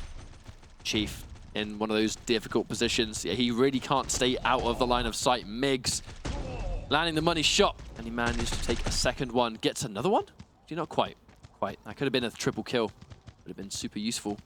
Migs going really fast again. Wonderful weapon management. I love it when people have weapons that let you go faster. Not out of combat, but just you have the weapon equipped while you're not having a fight, basically. You've built yourself for that close quarters loadout. John Wick drops. He's going to now know Gianni's there. Gets a grenade. Gianni eating 2 grenades for the price of 1. And unfortunately, it's not enough. He just walks through 2 grenades and gets a triple kill. It's like the scene from Terminator 2 where he just keeps sprinting after him and just doesn't stop. Or the scene from Terminator 1 where he walks through the fire and the flames and carried on. Ridiculous. Chief having a good angle here. Should be able to get John Wick quite easily. No damage taken. That's the important thing. Now if he gets himself a double kill or anything extra, it's going to be much easier to obtain when you've taken no damage. No crossfire set up here in front of Gianni. He wants to carry on his warpath. But unfortunately, he won't be able to muster anything else up. Does go down to Gonza. We've actually reached a little bit of a stalemate now. It's started to slow down in terms of the constant aggression. They were pushing so rapidly at first. Now it's close. They're trying to dial back that tempo a little bit, but the kills are going in favor of back-to-back. But it's so close. Every time they get a trade, there's a trade in favor of the other team. It's up and down all over the place, but Conor McGregor comes in with a headlock. And I think going in with a triple kill to add, that's going to put them comfortably in the lead. But the reason they trade back and forth, and we see these close exchanges happen more often than not when we're on Europe Street, is because it's a symmetrical map, but it's very, very long. Fresh off the spawn, a lot of means to get the job done. Speaking of which, Gonza getting the job done with a double kill, looking to secure a triple, but he's got to watch out for the grenade. No armor left to go. He cannot take that damage, but Chief putting in the pincer maneuver gets 1. Should be able to get Migs as well, and with that double kill, Knights of Honor looking peachy going into our next map. Yeah, this has got to be theirs. Surely they're going to walk away with this one and make it a 2-1 scoreline as they have a big lead. 30 points between the two sides, but back-to-back if they just play together as a squad, especially in this position. A triple threat, trying to play with a bait setup. They're hoping they're going to force in. If they play into their hands, they could dominate. Gianni's low as well, so the nade gets chucked out. He's forced to pop the med kit. They do push in, but the close-range combat is so back and forth as it's still neck and neck. I don't know why they turned around. I will be honest. I know they're in the lead currently, but Migs getting that double kill. They knew he was there, but they turned around and scoped in the opposite direction. Why did they not stay and try and fight the guy that was clearly round the corner? But it doesn't matter because they do manage to get enough kills and they're going to seize victory on Europe Street. And that miscalculation at the end, even though they were in the lead, it did have me worrying a little bit. I feel like it was almost foolish to let Migs go. Yeah, because they'd seen the majority of players as well. So they knew who everyone was set up. Like, instantly they were just dubious. They were like, all right, there's going to be someone else pushing us. Both of them turn around, leave themselves entirely susceptible. If they would have actually got all the kills there, that game could have been over. What a wild one. He secured 2. I mean, he did manage to get 2, but again, it comes down to early leads. It's happening basically every single time we have these maps. It's the team that has the lead is the one that moves on. I think that's quite an important feat because as long as these maps are going as close as they're going, I mean, I can talk to the ends of the earth about why that's important. And that's, we're seeing it every single map so far is ending the exact same way. But I suppose, you know, in that exchange when Migs got their double, I think I can only assume what happened was they must have had a good awareness of where everyone else was, and they kind of split their attention just for a split second to deal with someone and kind of take him out, and then maybe they could turn around. The 2v1 was just not what they were expecting to go the opposite way. But with Jug Knights of Honor, they just need one more map, and they're going to at least take home a little bit of cash today. Yeah, one away. For back-to-back now, do they have any fuel left in them? Can they rise from these ashes like the Phoenix and be able to bring it back, or is this game over for them? It's hard to say, but I think that back-to-back are one of our most seasoned teams. They just seem to have a level of consistency that can be very difficult for other teams to meet. They've very rarely actually been outside of a grand finals. It's crazy they're even here in our third place playoff. But Skyscrapers is going to be our next map. And I think it makes a lot of sense that we sort of stray away from maps the players are not so familiar with the later we go in the rotation. Because we have Skyscrapers, we had Europe Street, and we start things off with, you know, Military Warehouse. These are all maps that the players have played on week after week after week. And now they're playing for cash. They want to go with what they know. It's also the fact as well, there's only so many maps you can ban out in terms of knowing your opponent's good on that and being like, okay, we've seen them perform well on that throughout the season. We've lost to them before. We'll ban that. They'll ban our stronger pick. Then you get to a point where it's like, right, what we have left is unknown for everyone. We might as well just pick it. You'd rather play them on something that both of you might be on a bit of an awkward skill level on and get rid of the advantage maps early. And that's sort of the way it seems like the majority of the bans have gone so far. Well, I've just been informed we are a few seconds away from actually jumping into our next game, which is going to be Skyscrapers. We have seen so consistently that this is one of those crucial maps that can be make or break for a lot of teams, and with it being Knights of Honor's one-way ticket to getting third place this week, is it going to continue the way things know? Well, 61 to 54 so far into the early game as the first couple of kills have been transferred. John Wick isolated there, does go down to Janny. They have the elevated angle, they can peek together, the nade kills are coming in, but look how low everyone is, Ketchup. But he doesn't realize there were so many people, the extra man, that's the difference maker as Gonza lumps him on the nose. That's the thing. The damage of the Porcupine, like the difference between winning and losing, when it's one Porcupine shot versus two Porcupine shots, that's basically a one-hit kill. And there we go, Migs, a killing spree to start things off, keeping them in this fight. Look at the difference of points compared to everyone else. We can see John Wick having a little bit of a rough one. He did kind of struggle at the beginning, picked things up in the two maps, and now on the fourth one, looking to struggle just slightly, has to pick up the pace. I think there's a little bit more consistency from Knights of Honor, but it's just how well Migs is doing, keeping back-to-back in this fight. Migs trying to get the damage out from the grenade before he perishes, and he did do a good job of that, but there's constant trades, and it's still rather close. Knights of Honor are in the lead, and if they do win this one, that is them taking the series, as they will claim their third maps back-to-back. Realize how important it is. It's vital they find these frags. Gonza comes down on Janny, brings it back slightly closer, but they just can't get the lead. Conor McGregor overpowers John Wick. Finally, he does fight over. A sentence I never thought I'd hear in my life, but here we are. Invites him into the octagon, and he messes him up. That's the plot of John Wick 3.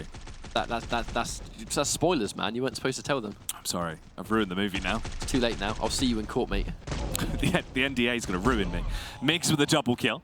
He is going to do his best Floyd Mayweather impression. Beat out Connor. Carries on onto T-Mac as well. But look how low they are. Somehow they both survive. How is Migs still alive and still getting so many kills? Look at his points. 142 points. He is the only reason back-to-back are winning. This is a star player if I've ever seen one. The answer to life, death, the universe, and everything. 42 on Migs as he is just crushing ahead. This man is a monster and he wants more. Unfortunately, he is pushing into a stacked squad, but he's still finding the kills. Tries to backstab, isn't going to be able to get any more, but John Wick's there to mop up the pieces and everyone goes down like a spilt drink. I think it's Migs' customization because he's wearing all black and he has a spiky skull head and his weapons have skulls on them. And that sort of combination in terms of fashion with your outfit and weapon is a damage buff. It basically means that you are super confident. Look at it. Look at this guy. A beast. Oh, he just died. Sorry, we just looked at him at a really bad time. Johnny, his weapon has skulls on it, and he just got the kill. They would be a biker gang and they would all drive Harley Davidsons. I wonder if that's actually what they're trying to go with. Because look at John Wick. He's very similar, apart from the bright pink porcupine, which I don't think is quite what we're after. All the classic Hells Angels have those. And in the split second of us talking about it, here we go. This map is almost concluded.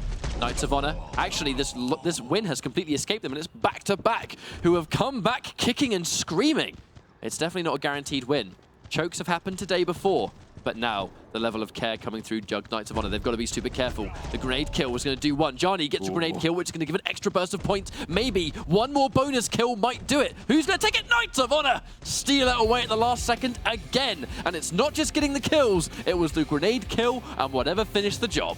The mortar strike, all of the nades dashed out at once, just bombard them from above. They're so low, the armor's gone, they're trapped there. And then the confidence, they just peek out and pop them down, and fair play. I mean, it just comes down to the end of the day, the better communication. They had a smart read and they understood how to deal with it. Even when the pressure is mounted on them, they just don it. I think it's impressive stuff to show that it also wasn't, it's like I just said actually, it's not the fact that they got kills, it's that the kills they got were extra bonuses. You know, the grenade kill was kind of like the catalyst because it gives you an extra burst of points by itself. They were in a position where they pretty much only really needed one kill for better or worse. But if they're peppering grenades anyway, and it's a porcupine, maybe it'll be a headshot, maybe it'll be a knife kill, any single one of those in any order would have been a secured win. And what a level of display there from Knights of Honor showing, hey, we're behind, but we're not giving up. They stuck together and they played super, super reserved. And we saw that actually earlier in the day today as well. The exact same thing where we have to make a comeback, and the way we make a comeback is not give up a single kill, have to stick together, and we have to go with ranged weapons first, and then wait for like the perfect time to strike. And we can see just a compilation here of just how this whole sequence went down. I feel like it was impressive to see that Jug Knights of Honor can sort of at least stay within that top 3. I think they've been definitely, I would say, underperforming compared to how we know they have done previously. A 3rd place is not a bad way to start. That's very true. You know, if you're going to go out at that point, you're not going to make it to the grand final. You're walking away with a 3rd. Not only is that going to be a bit of a good confidence boost, because you did beat an effective team as well. It's not like it was, you know, a bit of a sad affair and they're up against someone that they should win against. Back-to-back have looked, I'd say in recent form, better than Jug. And Jug now starting to prove that, look, we're back into this. They're fresh, they've awoken, and the communication was the differentiating point. That was what gave them the extra edge, because back-to-back, as much as they sort of play as this very aggressive unit and individually they're very talented, they remind me of more of a mixed team, right? They rely on just individual prowess. It's up to them to have one big game per player and carry it off the back of that. When it comes down to the strategy and the structure, the other teams seem to have a better edge. And that actually kind of surprises me, because we've been seeing Team Deathmatch so much today. You would kind of assume that the team that has the best fraggers will be the team that win TDM, because the only way to win TDM is actually to get frags. But it's easy to underestimate the importance of a well-calculated TDM team. It's not the easy mode, it's not the basic mode. It has its strengths and weaknesses and its strategies, just like every other mode in this game. And sometimes it's coordination. It's position yourself at the right time. Don't give up unnecessary frags. That one kill you gave up and just kind of just went, that's fine, I'll just spawn in a second. When we have these maps where it's a matter of one kill, that one time you either suicided by mistake or just caught out of position because you didn't care about it at the time, that's the reason you might lose. And surprisingly, we will be seeing back-to-back getting a 4th place result. But this stream and this tournament is entirely about building the storylines as we go into our Season 1 finals. We have our grand finals up next, and while we prepare our next matchup, we'll be right back with a quick break.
Hello everybody and welcome back. This is the ESL Guns of Boom GO4 Finals. My name is Ketchup, joined by Jackie on the desk, and we have our first grand finals of Europe ready to go since the European Invitational. It's going to be the Black Bulls going up against Forza Esports. It's going to basically be the team that won and is already confirmed for the Season 1 finals in Black Bulls versus Forza Esports, who are the team that I think are going into this with the highest amount to prove, right? Oh, yeah. They had an underwhelming showing at the European finals because they just weren't assembled with enough time to prepare, I think.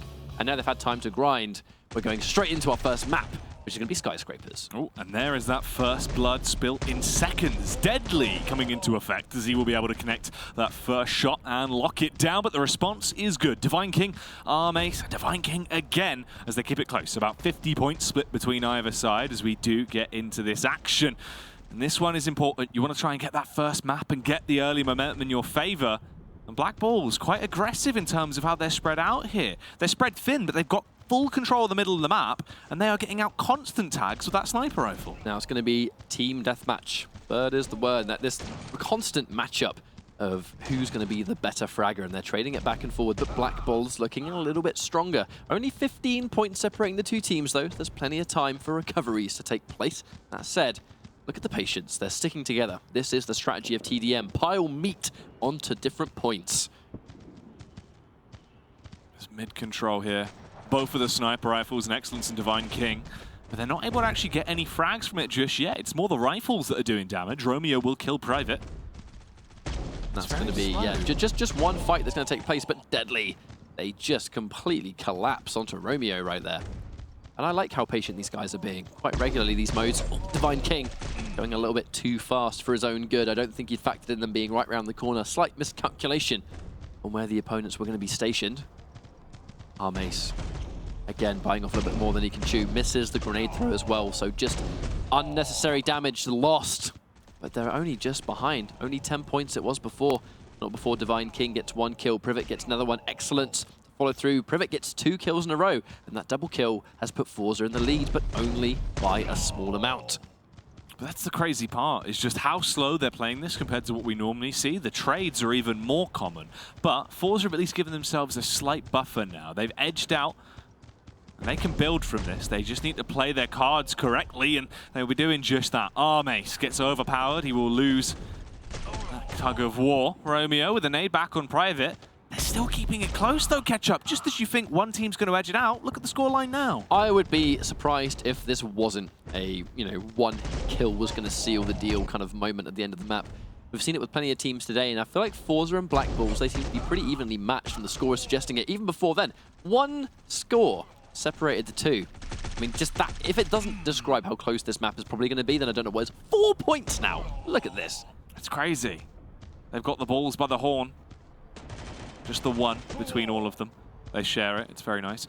Divine King going to get that kill on Deadly, though, as he snipes down. Doesn't realize from the sideline he could be pushed. Obviously scoped in. You got that tunnel vision. You're not going to know, though, that Larson was live on location, but they're still getting the response. The trades, it never ends. But finally, Forza get themselves to 400 points, and this could be where the lead gets too big. But maybe not. Look at Black Bulls instantly responding. I was literally just about to say, you say that and then Excellent gets a double kill. Yeah. And that's pretty much, and Divine King with another. And just like that, click your fingers and we're just back to close games all round. Divine King gets a defensive grenade out of there. It's going to give them knowledge. They trade it out. Privet gets another kill. Divine King himself. Pretty healthy, to be honest. And I say that, eats a shotgun blast and a grenade for his troubles. Excellence can't quite get the job done. That triple kill from Privet's going to probably do the job. He has been such a good player so far. But to be fair, only 19 kills. This is going to be a matter of one kill to do it, I reckon. It has to be. Look at this. 490 to 470. It could go either way. They're taking the long-range firefights, and Larson, a clear angle, peeks up, finds the excellent frag there, and that is going to be Forza getting the first map. Now that bodes very well. As we said, these are the two teams that were complete margins apart. The winner and the absolute bottom place loser there from the EU Invitational. And what an upset. They've walked in, they've overpowered Black Bulls. This only bodes well for the best of 5 going on. Well, I remember you saying, you'd spoken to Forza's manager back at the European Invitational, and he kind of mentioned that, look, we definitely underperformed here, but our goal here, we know that we can do better. And I think going into the first streamed week, of this GO4, they're back in the public eye. Here we are talking about their games like we never left. And it's important to, if you're going to make improvements, make them immediately. Because now we've pretty much refreshed our qualification standings. The players that do well from this point on, this is how you qualify for the Season 1 finals. If you have a good week number 1, then all the power to you. Just keep that train rolling. And Forza looking so good right now. Forza. In terms of the kills, it was all quite closely knit together. Deadly had a bit of a slower game there compared to last in Private Order, but Stason was the one with the weakest affair. But it doesn't really matter, to be honest with you.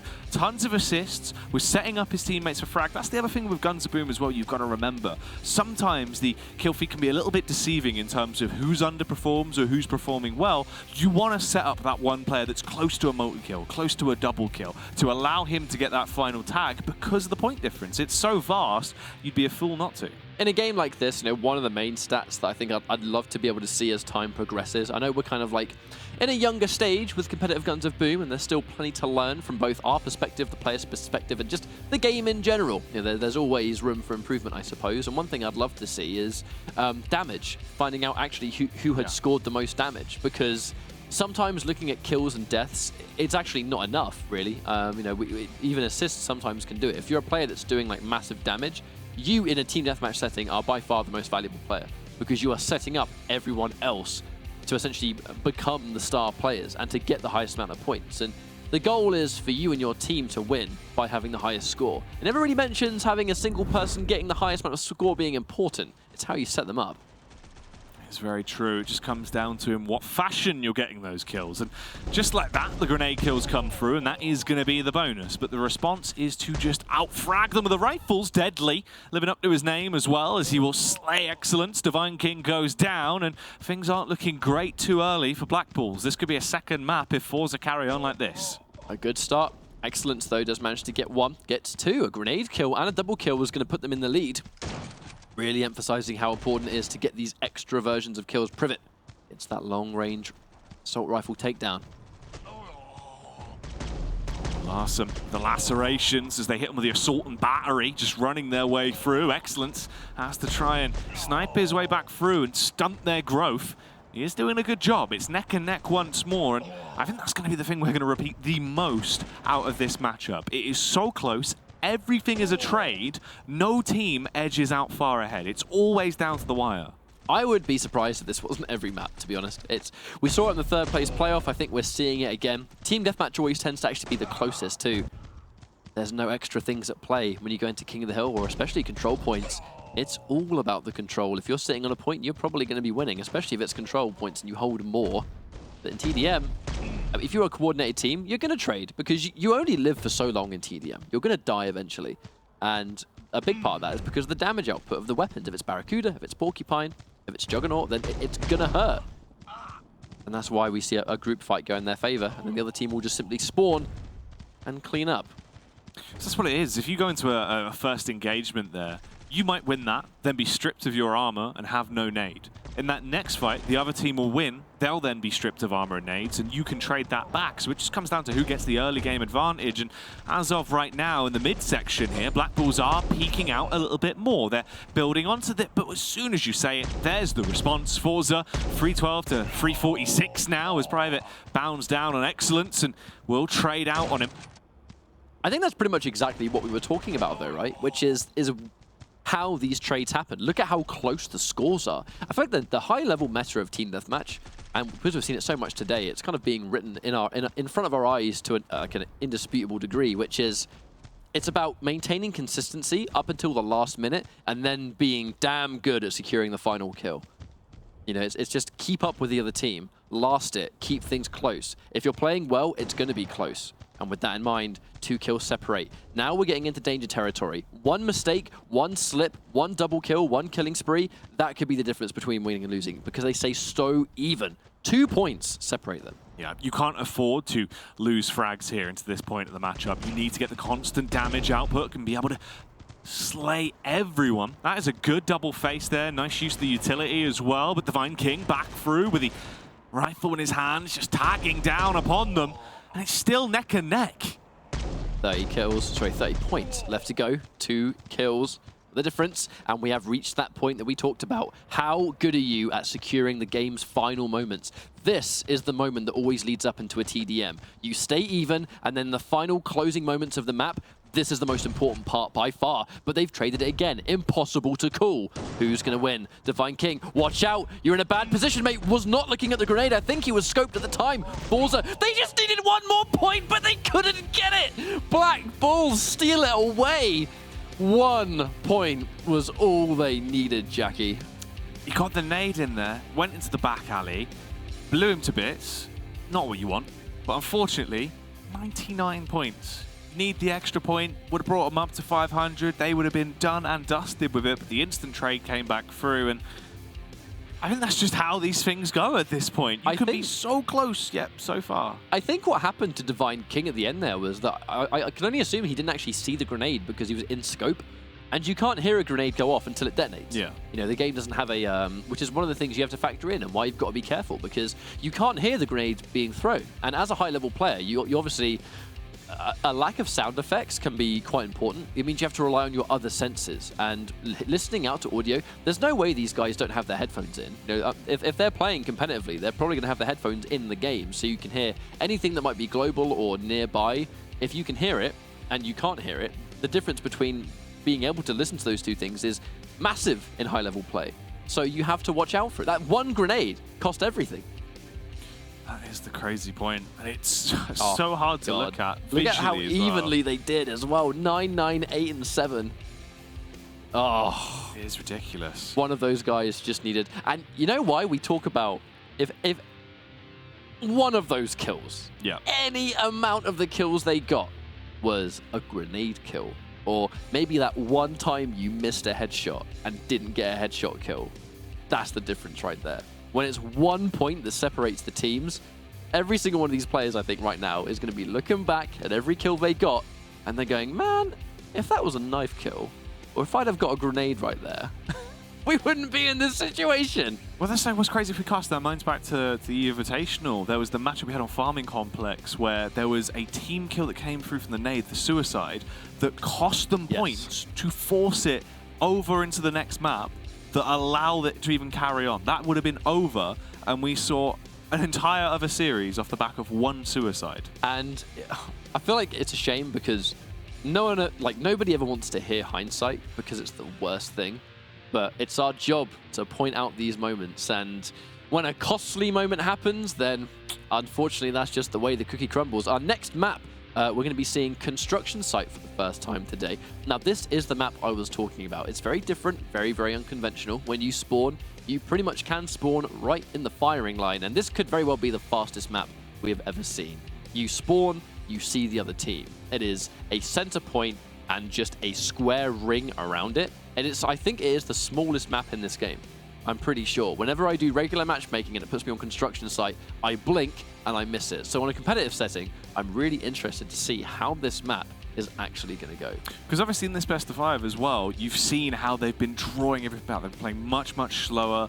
In terms of the early game aggression, normally they charge in, they want to overcommit, they want to just try and cause mayhem. But now it is very much that clean cut. We play for the first trade, try and get as much damage done, pick everyone off. We'll have no armor, we'll get reset. And then you trade both times, each team, until we get to that sort of mayhem point around the 400 point mark where you have to just have sheer excellence. You can't afford to make mistakes, right? That isn't going to work on a map like this. You can't play that slow. Every time you spawn, you're back into the fight. There is no downtime, and that could actually be a major point in sort of that competitive playstyle because it's going to force them out of what they know as the current sort of stable meta. On this tiny map as well, it's actually kind of hard to maintain control. I think that's why we don't really see it picked that often, and why players often don't really want to play on it, because it's a map that it forces you to just try and be consistent, if anything. And this map right here, you're looking at it. This is the size of the map. You spawn, there's an outside bit in the center. This is all you have to play on, which means that I think this map in particular does play by its own separate set of rules. You spawn and you immediately see the other team. You have to make sure that if you try to maintain any kind of lead, it's through winning sniper battles, getting that one little shot through a little opening in the middle of the center of the construction site. And the Black Bulls, they've had a wonderful start, but not before Forza try and bring things back a little bit. But just, there's so many little angles here that you can see in the middle that you can shoot through. And with the damage output of the Thanatos, that's why Excellence has the Thanatos, I believe. It is pretty much the best sniper rifle for this map, I feel. So many angles, all the lines of sight are open, and that really is going to make it awkward, especially in a game like this. You can get off those early tags, strip armor off before they're even fighting you. Romeo, who unfortunately blown himself to bits there, is going to be dunked out of the server. Not a great start. The Thanatos as well, reigning supreme as 2 kills go down in favor of Stason. And that right there is why Excellence, I don't want to say he made a mistake, but that's what happens when you run into their half of the base. They spawn and immediately see you. And this is one of the most prominent maps in the entire game for spawn protection. A wonderful defensive grenade from Arm Ace, but Larson gets one of his own, running straight into that one. But you can see how easy it is. The second they respawn near you, you can't damage them. You have to wait for their spawn protection to disappear. So if you're shooting them and they have protection, you will do nothing, and they will simply kill you easily. You've just given yourself to them on a silver plate, basically.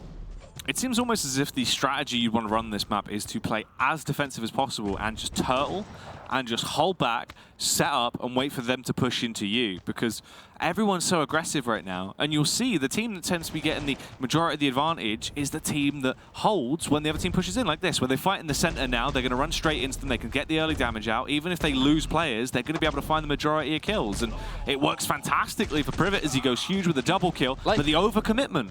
And that's it, overcommitment. They had a start and they had a burst of points.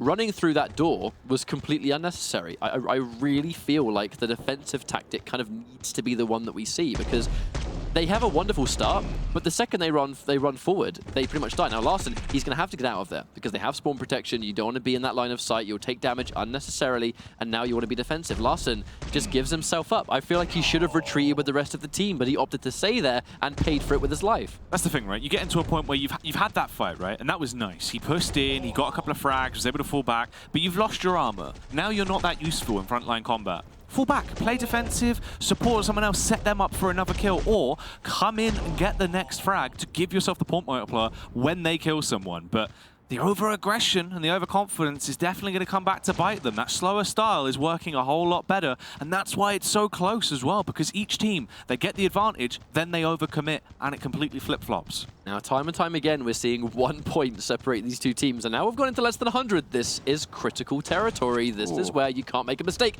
That one killing spree, by the way, might have just won Black Bulls the game. That is crazy how many points they got from that, especially when they're being pushed like this. If Romeo gets the final tag on another man, like he does there on Privet, it's got to be done. There is no way. They are so far ahead. By the way, now they're turtling and they're winning. Yeah. It's almost like that's the strategy right there, is to have that point lead, the killing spree. Romeo, he hasn't left their side of the base for a long time, which is why he was picking up so many different sniper kills. The killing spree he had obtained is the only reason they're this far ahead. And now they're being careful. They have to be. But again, Black Bulls, they can afford to be defensive. Divine King runs up behind, gets 1 kill. Romeo with the sandwich. The second they turn around to deal with Divine King, the rest of Black Bulls just went in full aggression. That was a really good display. And why I feel like as the map went on, I think they kind of adapted to how to approach it on the fly. They started being defensive halfway through, and the rewards of that, they won the map on it. Because that's the thing, right? Obviously, we have the blessing of being able to view it from a bird's eye view, and we can understand, okay, the tactic that's working right now is the turtle, and then the reason where they're going wrong is the overcommit play. But it took them a few seconds to stop tunnel visioning, obviously sort of think like, okay, we're in the last few seconds of the map here, how do we switch it up? We need to play defensive, then that's only going to work for so long. At that point, it's just the stalemate. They went for a smart strategy. They forced them in with a fake. They had no idea where to look. At that point, you just sandwich them and it's over. And that was a whole lot better. And that's smart as well, because you actually saw it sort of develop as it went on. Again, it's not something we commonly see these teams play on, so maybe that's why it's a learning experience for everyone. Well, if I look at the scores right here, very even. Again, just as things tend to go. Look at how similar the kills. 11, 10, 8, and then 5 on Black Bulls. We saw Armace not do as amazing in the kill department, but he did get a nice little amount of assists. And on this map, I think assists are always important because there's so much going on in such a short space of time. If you can be part of any fight at all, being awarded with an assist is going to be a nice little start. But yeah, it was interesting to kind of see construction site played. Kind of really just to mention it again that we just haven't seen it played competitively at all. This is the first time we've seen it on any broadcast, period. The end. We've never seen it. And it was nice to kind of see the defensive moment come out in the final moments of the map. But it was only a matter of time, I think, until we started to see it. And then, lo and behold, the team that played that way won the map. Yeah, because that's one of the things we sort of looked at it and we were like, okay, this is clearly working out better. Also, another thing people have to keep in mind at home is the fact you do have that bounty system in play, right? So the more points you build up and accumulate, the more of a reward you're going to offer when you get finally taken down. And that comes into effect. If you go in, you're playing quite defensively, so you get the first 2 kills, we then see the aggression come out. When you've got no armor and no nades, you're an open target. You're weak, you have no real offense to back yourself up either. You get taken down so much quicker, and you give them a huge benefit of points. So it was just sort of one of those natural moments where after an amount of time they realized, okay, look, why are we going for the aggressive faces? It's just not working. We can just fully turtle and win. They're going to push into us, or else they'll just sit there. Well, we have what could be our final map coming up, which is going to be the military warehouse. So going from construction site to military warehouse is going to be from a map we never see to a map that we see pretty much every single time. And I think the results are very unpredictable. Military warehouse has definitely its fair share of sort of crazy comeback moments where teams are pretty closely joined and then just at the end of it, someone just kind of runs away. This map is nicely varied in size. We see some star performers come about here. This is a map that allows players, I think, to pop off just a small little bit. And if it actually reaches that point, I'm really interested about this one, because if we go into a game 5, our last map is actually going to be farm. We haven't seen farm at all. Yeah. This is the first time we saw construction site.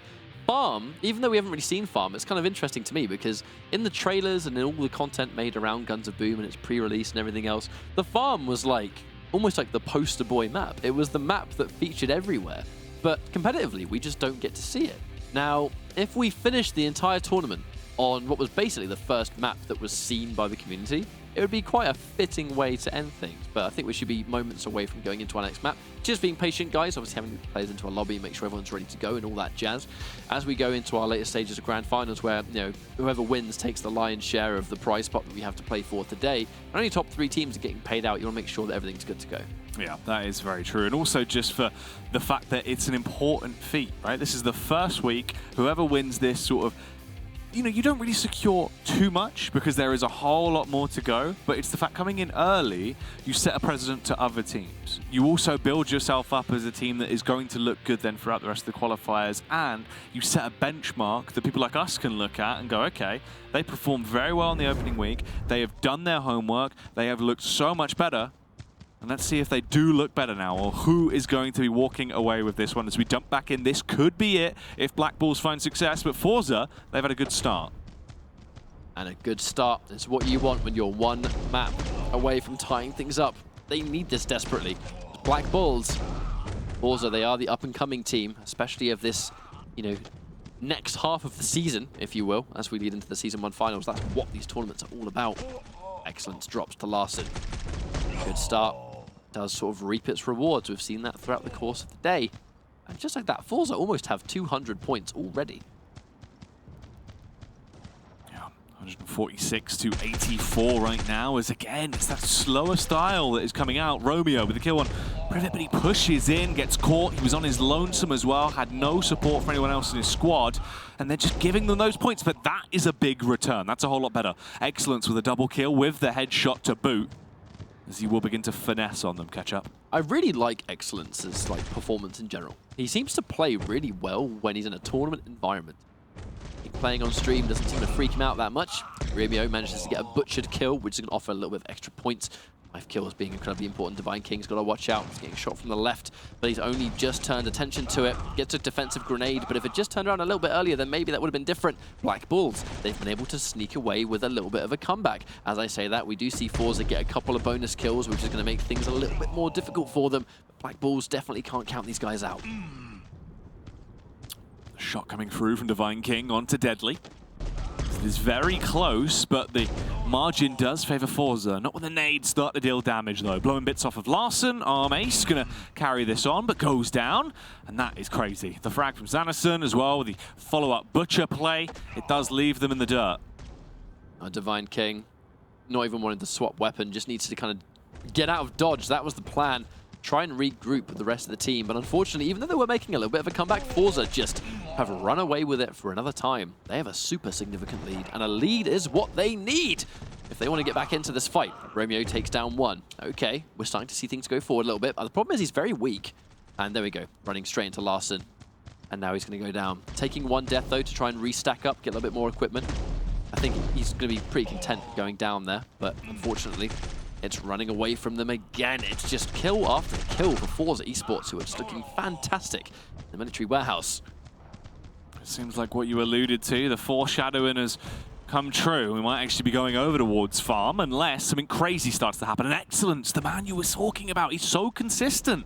He always keeps up a good affair as he is able to work his way through the team kill on himself as well from Larson. We spoke about the suicides and it's coming true. I was just about to say that Larson has been like leaps and bounds the best player in the server, and right as I say that, he actually killed himself, and it's now Romeo that has the highest amount of points. He does manage to catch up and actually take Romeo out. Hang on a minute, mate. I'm back in this. He was talking about me, not you.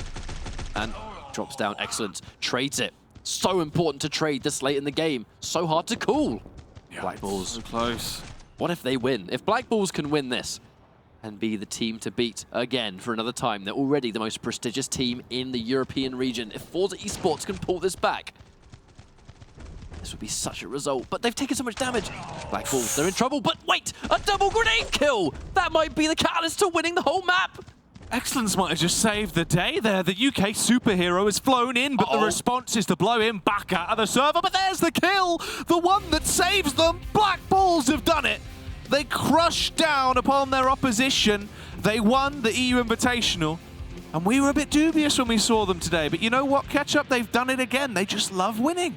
I just feel like, hey, if you're going to be the best team in Europe, enjoying a good win is a very good trait to have. Black Bulls, formerly Yakuza, if you've just joined us, they did change their team name going into the second half of season number 1, have been able to win the first European GO4 since the European Invitational. They were the best team in Europe then, and they remain currently the strongest team in Europe for another time. It was a somewhat close grand finals. That map could have gone either way, but it's going to be a 3-1 victory regardless. But I got to say, huge props to Forza Esports, because their improvement as a team has been a night and day difference. They underperformed at the European Invitational, and they really, I think that was a wake-up call for them. Yeah. You know, they understood what they did wrong. They didn't have a lot of time to prepare back then. They had kind of formed the two triadas together to form a super team, which is now Forza Esports, and the progress is obvious. They went into this GO4 with the highest amount of points, but when it came to play, this is the important time.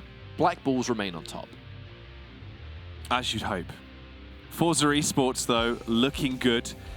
And in terms of things, it's great to see that turnaround sort of come true. The Cinderella story, obviously, if they would have won it, that would have been magnificent for them. You can only imagine the fire in their hearts would be burning bright as ever. But from the point where, if we would have seen this matchup at the Invitational, I don't think it would have been half as anywhere near as close as it was. You know, a 3-1 scoreline, it could have been the full 5 maps, really, in a matter of seconds difference. The only saving grace they had was Excellence with a double kill from the nade, and Larson, mistakes were made.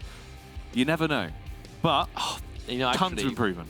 You know, it's, again, talking about the grenade kills. The one mistake. The it's one always suicide. the grenade suicide. It's always the suicide. But to be honest, when you actually factor in how much average points you gain from getting a kill by itself, the fact that getting a grenade suicide takes away 15 points, yeah. In a game mode of Team Deathmatch, where the whole objective is to make sure that you make no mistakes and you maintain a level of consistency through the entire map, and the vital moments happen pretty much within the last 30 seconds of the map where you both have less than 100 points left to go.